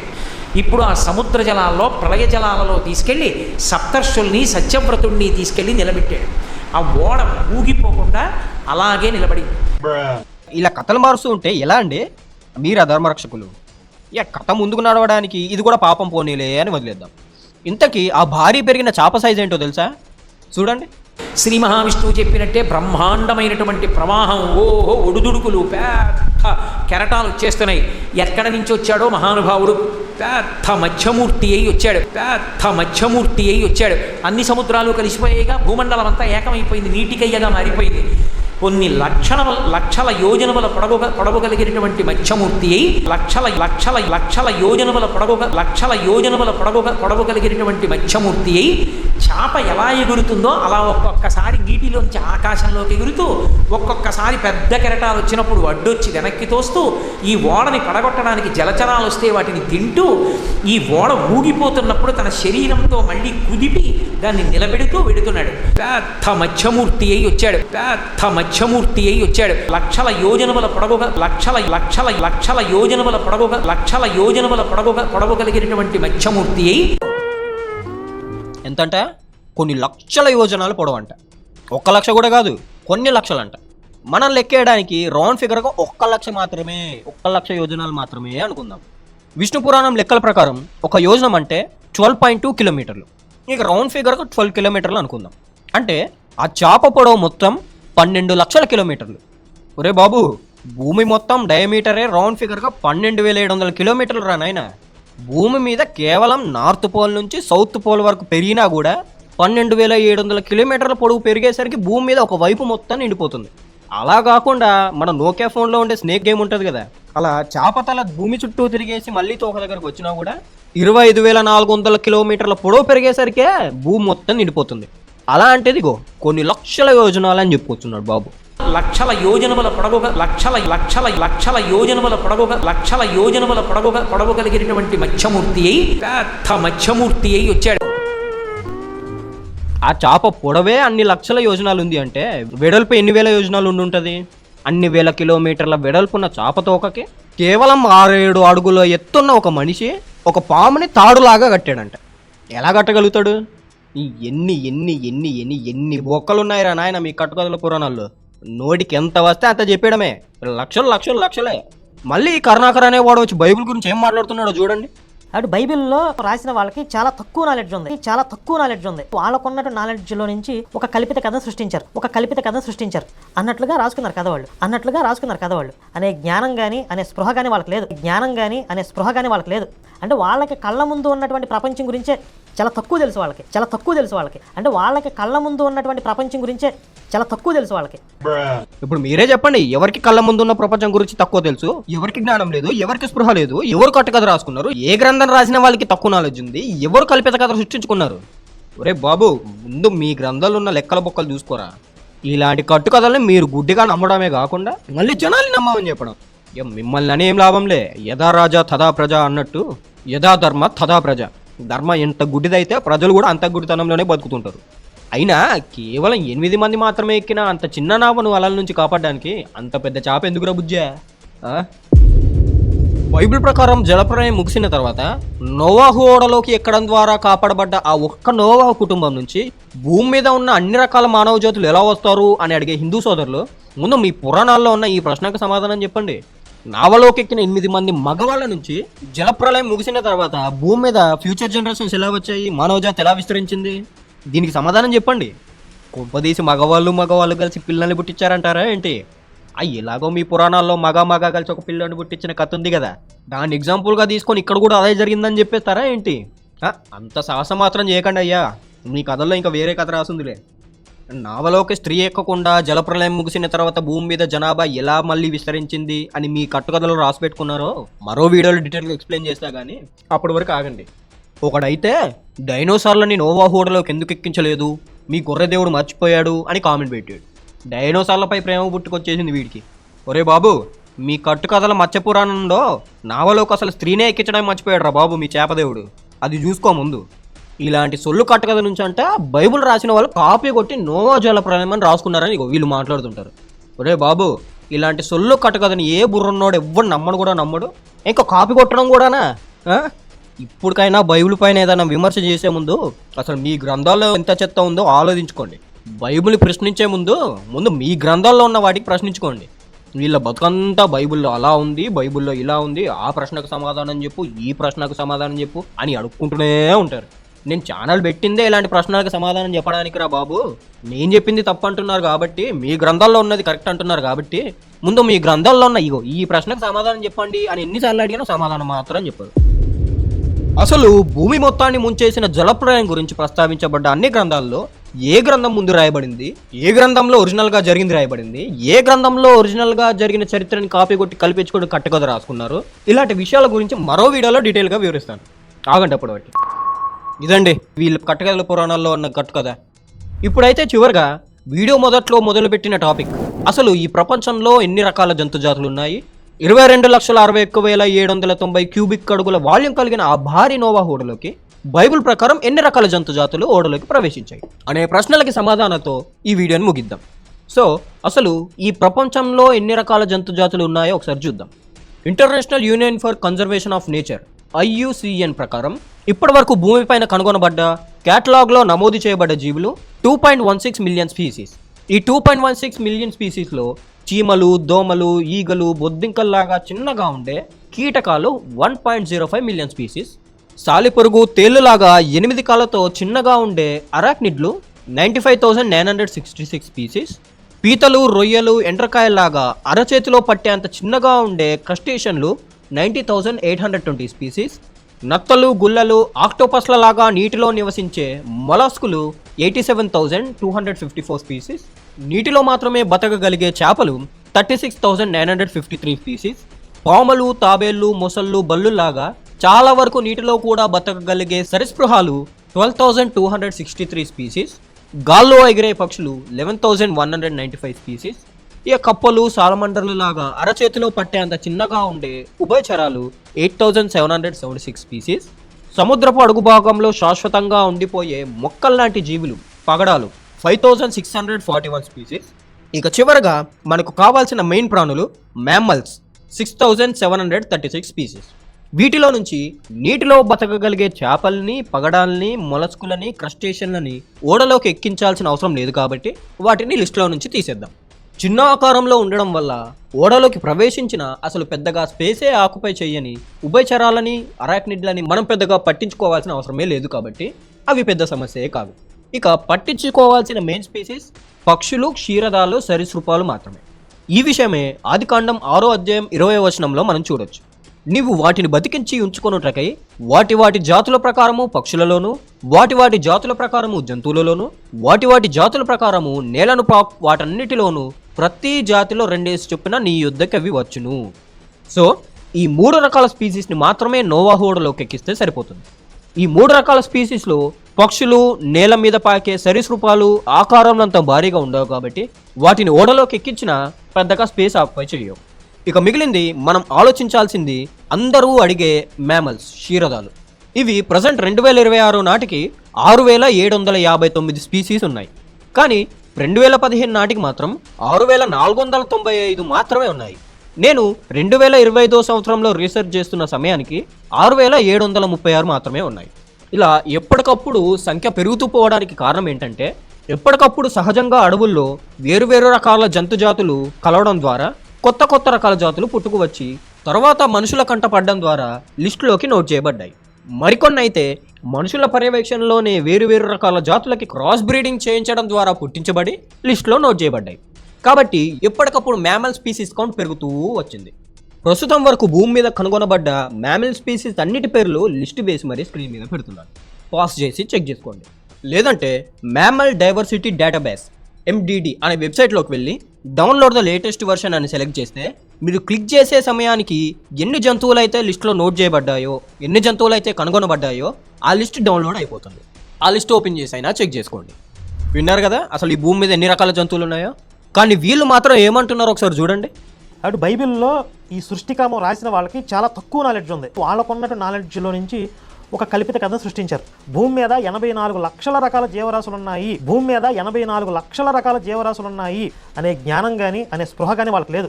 ఏదో 4 రకాల జంతువులు, 4 రకాల పక్షులు, ఈ 4 ఈ 10ని పడవలు ఎక్కిచ్చేస్తే సరిపోయిద్ది అన్నట్లుగా రాసుకున్నారు కథ వాళ్ళు. అంటే వాళ్ళకి కళ్ళ ముందు ఉన్నటువంటి ప్రపంచం గురించే చాలా తక్కువ తెలుసు వాళ్ళకి. భూమి మీద 84 లక్షల రకాల జీవరాశులు ఉన్నాయి.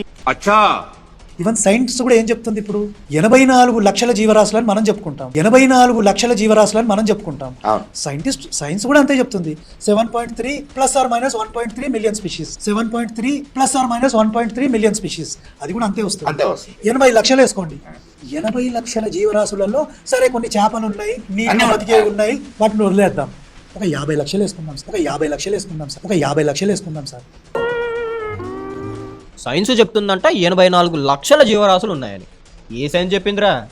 7.3 ± 1.3 అంట. చెప్పే సొల్లుకి ఆధారం ఉండదు, ఆ రిఫరెన్స్ చూపించాడు, ఇక నోటికి వచ్చిన సొల్లు చెప్పుకుంటూ పోవడం మాత్రమే వచ్చేళ్ళకి. ఈ భూమి మీద 84 లక్షల రకాల జీవులు ఉన్నాయంట. చేపలు లాంటివన్నీ తీసేస్తే 50 లక్షలు ఉన్నాయంట. పోనీ మ్యామల్ స్పీసీస్ మాత్రమే కాకుండా గాల్లో ఎగిరేవి, నీటిలో ఈదేవి అంటూ దేన్ని వదలకుండా అన్ని రకాల స్పీసీస్ని కలిపి చెప్పాడేమో అని అనుకుందామన్నా కూడా ఈ భూమి మీద ఉన్నాయే 21 లక్షల రకాలు అయితే వీళ్ళు మాత్రం చేపలు లాంటివన్నీ తీసేసినా 50 లక్షల రకాలు ఉన్నాయంట. చెప్తున్నారు ఏనండి అయ్యా సైంటిస్టు. భూమి మీద ఉన్నవి 6736 రకాల మ్యామల్ స్పీసీస్ మాత్రమే. ఈ 6700ని రౌండ్ ఫిగర్గా వేసుకొని 1,00,000 అనుకున్నా కూడా మరి మిగిలిన 49 లక్షల రకాల జీవులు ఎక్కడి నుంచి వచ్చినట్టు? మరి వీళ్ళకు పుట్టినాయేమో మరి మిగిలిన 49 లక్షల రకాల జీవులు. అంత కాన్ఫిడెన్స్గా చెప్తున్నారు కదా, వీళ్ళకు పుట్టాయేమో మరి వాళ్ళే చెప్పాలి మరి దీనికి సమాధానం. అంటే నోటికి ఎన్ని లక్షలు గుర్తొస్తే అన్ని లక్షలు చెప్పడమే. ఒక ఎవిడెన్స్ చూపించారు, ఒక రిఫరెన్స్ చూపించారు. ఇప్పుడు చెప్పండి, ఎవరికి జ్ఞానం లేదు, ఎవరికి స్పృహ లేదు? నోటికి వచ్చినట్టు లక్షల రకాల జీవులు ఉన్నాయి, లక్షల సంవత్సరాల నుంచే మనుషులు ఉన్నారు, ఇక లక్షల యోజనాల పొడవున్న చేప నావని కాపాడింది. లక్షలు లక్షలు లక్షలు ఊరి బాబు లక్షలే. కనీసం నేను చూపించినట్టు ఏ ఒక్క మాటకి కూడా వాళ్ళు ఎవిడెన్స్ చూపించారు మళ్ళీ. కానీ జనాలు మాత్రం వీళ్ళనే గుడ్డిగా నమ్మేస్తారు. నేను ప్రతి మాటకి ఎవిడెన్స్ చూపిస్తూ మాట్లాడుతున్నా కూడా కొంతమంది గుట్టిగా మాకు నమ్మశక్యం కావట్లేదు అని కామెంట్లు పెడుతుంటారు. ఇలాంటి వాళ్ళని ఏం చేయాలి? ఇక మళ్ళీ టాపిక్లోకి వస్తే 22,61,790 క్యూబిక్ అడుగుల వాల్యూమ్ కలిగిన 1,42,896 షీప్స్ పట్టగలిగేంత కెపాసిటీ ఉన్న భారీ నోవా ఓడలకి 1,42,896లో సగం కంటే తక్కువ సంఖ్య అయిన 6,736 స్పీసీస్ని మాత్రమే ఓడలోకి ఎక్కించడం అంత పెద్ద సమస్యే కాదు. ఈ 6,736 స్పీసీస్లో కూడా ఏనుగు, జిరాఫీ, క్యామల్, హిప్పోపోటమస్, రైనోసారస్ లాంటి భారీ జంతువులు కొన్ని మాత్రమే ఉన్నాయి. ఆ భారీ జంతువులను కూడా పూర్తిగా ఎదిగిపోయి భారీ ఆకారంలో ఉన్న వాటిని కాకుండా చిన్న వయసులో అంటే యంగ్ ఏజ్లో ఉన్నప్పుడే ఓడలోకి ఎక్కిస్తే చాలా తక్కువ స్పేస్ ఆక్యుపై చేస్తాయి. ఒక పెద్ద ఏనుగును పట్టించే వాళ్ళు 3 చిన్న యువ ఏనుగులు పట్టించేయచ్చు. అలా ప్రతి జంతువుని యంగ్ ఏజ్లో ఉన్నప్పుడే ఎక్కిస్తే చాలా తక్కువ స్పేస్లోనే జంతువులన్నింటినీ పట్టించేయచ్చు. అందులోనూ జలప్రలయం ముగిసిన తర్వాత అన్ని జంతువులు చేయాల్సిన ప్రథమ పని అదే కదా, వాడి జనాభాని పెంచుకోవడమే. కాబట్టి ఓడలోకి ముసలి జంతువులను ఎక్కించడం బదులు హెల్తీగా ఉండి యంగ్ ఏజ్లో ఉన్న జంతువులనే దేవుడు ఓడలోకి ఎక్కించుంటాడు. ఈ 6,736 జంతువులు ఆడా మగ జత కాబట్టి డబుల్ చేస్తే 13,472 జంతువులు. ఈ 6,736 జంతువులన్నీ కూడా పవిత్రమైనవే అనుకున్నా కూడా ఈ 13,472 జంతువులను 7 జతలు చొప్పున అనుకుంటే 96,304 జంతువులు. అన్ని జంతువులు పవిత్రమైనవి అనుకుని ప్రతి జాతిని 7 జతలుగా చేసుకున్నా కూడా ఓడలో ఇంకా చాలా ఖాళీ మిగిలిపోతుంది. అలాంటి వాస్తవానికి ఉన్న డెక్కలు కలిగి నెమరు వేయే పవిత్రమైన జంతువులు కొన్ని మాత్రమే ఉన్నాయి. కాబట్టి అన్ని జంతువులు 7 జతలు కాకుండా పవిత్రమైన జంతువులు మాత్రమే 7 జతలు, అపవిత్రమైన జంతువులు 1 జత మాత్రమే అన్నట్టు ఎక్కిస్తే ఇంకా ఎంత ఖాళీ మిగిలిపోతుంది ఇక మీరే అర్థం చేసుకోండి. ఆ ఖాళీ ప్లేస్ని కూడా నోవాహు ఎలా వినియోగించుకున్నాడు, నోవాహు ఓడ లోపల ఉన్న ఇంటర్నల్ మెకానిజం ఏంటి, ఇంటర్నల్ అరేంజ్మెంట్ ఎలా ఉండుండొచ్చు లాంటి విషయాల గురించి నెక్స్ట్ వీడియోలోనే వివరిస్తాను. సబ్స్క్రైబ్ చేసి పెట్టుకోండి. ఇప్పుడు అర్థమైంది అనుకుంటా నోవాహు ఓడ డైమెన్షన్స్ ఏంటి, దాని కెపాసిటీ ఏంటి, భూమి మీద ఉన్న జంతువులని పట్టగలుగుతాయో లేదో. అంత భారీ ఆకారంలో ఉండే ఓడని మీరు కల్లారా చూసి తెలుసుకోవాలంటే, ఆ ఓడలో అన్ని జంతువులను ఎలా అమర్చాడు అనే విషయం కల్లారా చూసి తెలుసుకోవాలి అంటే 2016 సంవత్సరం జూలై 7వ తారీఖున నోవాహు ఓడను పోలిన మరొక ఓడని యుఎస్ఏలోని కెంటకీ స్టేట్లోని విలియమ్స్ టౌన్ అనే టౌన్లో నిర్మించి ప్రారంభించారు. బైబిల్లో చెప్పబడ్డ కొలతల ప్రకారం ఈ ఓడను నిర్మించి ప్రజలు సందర్శించడానికి దాన్ని ఏర్పాటు చేశారు. ప్రతి రకమైన జీవికి సరిపోయేంత రూమ్ని క్రియేట్ చేసి మరి ఆ ఓడలో అన్ని రకాల జంతువులకు చోటు ఎలా సరిపోతుందో జంతువుల ఆకారాలని నిర్మించి మరీ చూపించారు. అన్ని రకాల జంతువులను ఎక్కించిన తర్వాత కూడా చాలా ఖాళీ మిగిలిపోతుంది కాబట్టి నోవాహు ఓడలోకి ఒకవేళ డైనోసార్లను ఎక్కించినా కూడా చోటు సరిపోతుంది అని చూపించడానికి డైనోసార్ల ఆకారాలని కూడా అమర్చారు. ఒకవేళ అక్కడికి వెళ్ళి కల్లారా చూస్తే నోవాహు ఓడ ఎంత పెద్దదో, దాని స్టోరేజ్ కెపాసిటీ ఎంత భారీగా ఉంటుందో, జంతువులను ఎలా అమర్చగలగొచ్చో మీకే అర్థమైపోతుంది.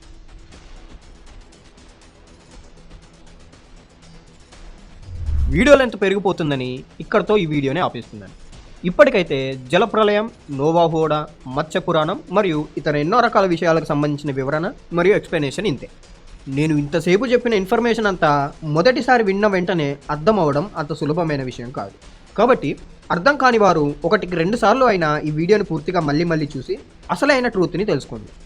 నేను నోవాహు ఓడకు సంబంధించి ఇన్ని రకాల ఆధారాలు చూపిస్తూ ప్రతి అంశాన్ని ఇంత డీటెయిల్గా విజువల్ ప్రజెంటేషన్తో కష్టపడి ప్రొవైడ్ చేస్తున్నా కూడా నోవాహు ఓడ నిజమనే వాస్తవాన్ని అర్థం చేసుకోకుండా కామెంట్ సెక్షన్లో నమ్మశక్యం కావట్లేదు, మేము నమ్మము అంటూ కామెంట్లు చేస్తున్నారు కొంతమంది. మరి ఏ ఆధారాలు ఉన్నాయని మత్స్య పురాణంలో ఉన్న కథను నిజమని నమ్ముతున్నారు? మరి ఎదుటివారి విషయాన్ని తప్పుపట్టే ముందు కనీసం మీ విషయాల్లో ఉన్న బొక్కల గురించి తెలుసుకోండి. తెలుసుకోము, ఇలానే గుడ్డిగా నమ్ముతూ పోతాము అంటే మాత్రం పోండి. అలా కాకుండా బైబిల్ పైన తప్పుడు ఆరోపణలతో, సొంతగా కల్పించుకున్న అబద్ధాలతో, హాఫ్ నాలెడ్జ్ సొల్లు కబుర్లతో దాడి చేయాలని చూస్తే మాత్రం వాస్తవాలను కాపాడడానికి ఇలాగే అడ్డంగా నిలబడిపోయి మీ పురాణాల బండారం బట్టబయలు చేయాల్సి వస్తుంది. కాబట్టి నా సాటి హైందవ సోదరులారా, వాస్తవాలను గ్రహించకపోయినా పర్వాలేదు, అబద్ధాలను గుడ్డిగా వెనకేసుకొస్తున్నా పర్వాలేదు, కానీ తప్పుడు కథనాలతో మాత్రం వాస్తవాలపై దాడి చేయకండి. మిమ్మల్ని తప్పుడు ప్రచారాలతో తప్పుదో పట్టిస్తున్న హాఫ్ నాలెడ్జ్ వ్యక్తుల మాటలు గుడ్డిగా నమ్మి మోసపోకండి. ఇదే నేను మీకు ఇచ్చే ప్రేమపూర్వక విన్నపం. ఇక కొంతమంది హిందూ సోదరులు ఎలాగో ఈ వీడియోని పూర్తిగా చూసుండుండరు, ఈ ఛానల్లో ఉన్న అన్ని వీడియోలు కూడా చూసుండుండరు. ఇక బయట కొంతమంది హాఫ్ నాలెడ్జ్ వ్యక్తులు చెప్పే తప్పుడు ఇన్ఫర్మేషన్ మాత్రమే గుడ్డిగా నమ్మి మోసపోయి తీరా నేను ఈ ఛానల్లో నేను చెప్పే వాస్తవాలని జీర్ణించుకోలేక కామెంట్లు పెట్టి బూతులు తిడుతున్నారు. కనీసం క్రైస్తవులైనా ఈ ఛానల్ని ఎప్పటికప్పుడు ఫాలో అవుతూ అన్ని వీడియోలు చూస్తూ పూర్తి ఇన్ఫర్మేషన్ తెలుసుకుంటూ తప్పుడు ప్రచారాల ద్వారా మోసపోకుండా జాగ్రత్త పడుతూ ప్రతి ఒక్కరం ఒకే చెట్టు పండ్లలాగా వాస్తవాలు అనే ఆకుల ద్వారా రక్షణ పొందుతూ వీడియోలు అనే కొమ్మల ద్వారా కలిసి ఉండి దేవుని తోటలో చెట్లుగా ఎదుగుదాం. అందుకే ఈ ఛానల్కి ట్రీ ఆఫ్ ట్రూత్ అని పేరు పెట్టడం జరిగింది. ఇది మాత్రం గుర్తుపెట్టుకోండి. ఈ వీడియో కనుక మీకు నచ్చినట్లయితే లైక్ అండ్ సబ్స్క్రైబ్ చేసి ఈ నిజాలు మరెంతో మంది తెలుసుకోవడానికి షేర్ చేసి సహాయపడండి. యూట్యూబ్ ఆల్గరిథంని బూస్ట్ చేయడానికి లైక్ అండ్ కామెంట్ చేసి ఈ వీడియో అందరికీ చేరేలా సహకరించి బయట వాళ్ళు చెప్పే అబద్ధాలను విని జనాలు మోసపోకుండా సహాయపడండి. మరో ఆసక్తికరమైన ఎంపిరికల్ ట్రూత్తో మీ ముందుకు మళ్ళీ వస్తాను. అప్పటి వరకు సెలవు. Stay tune to the tree of truth.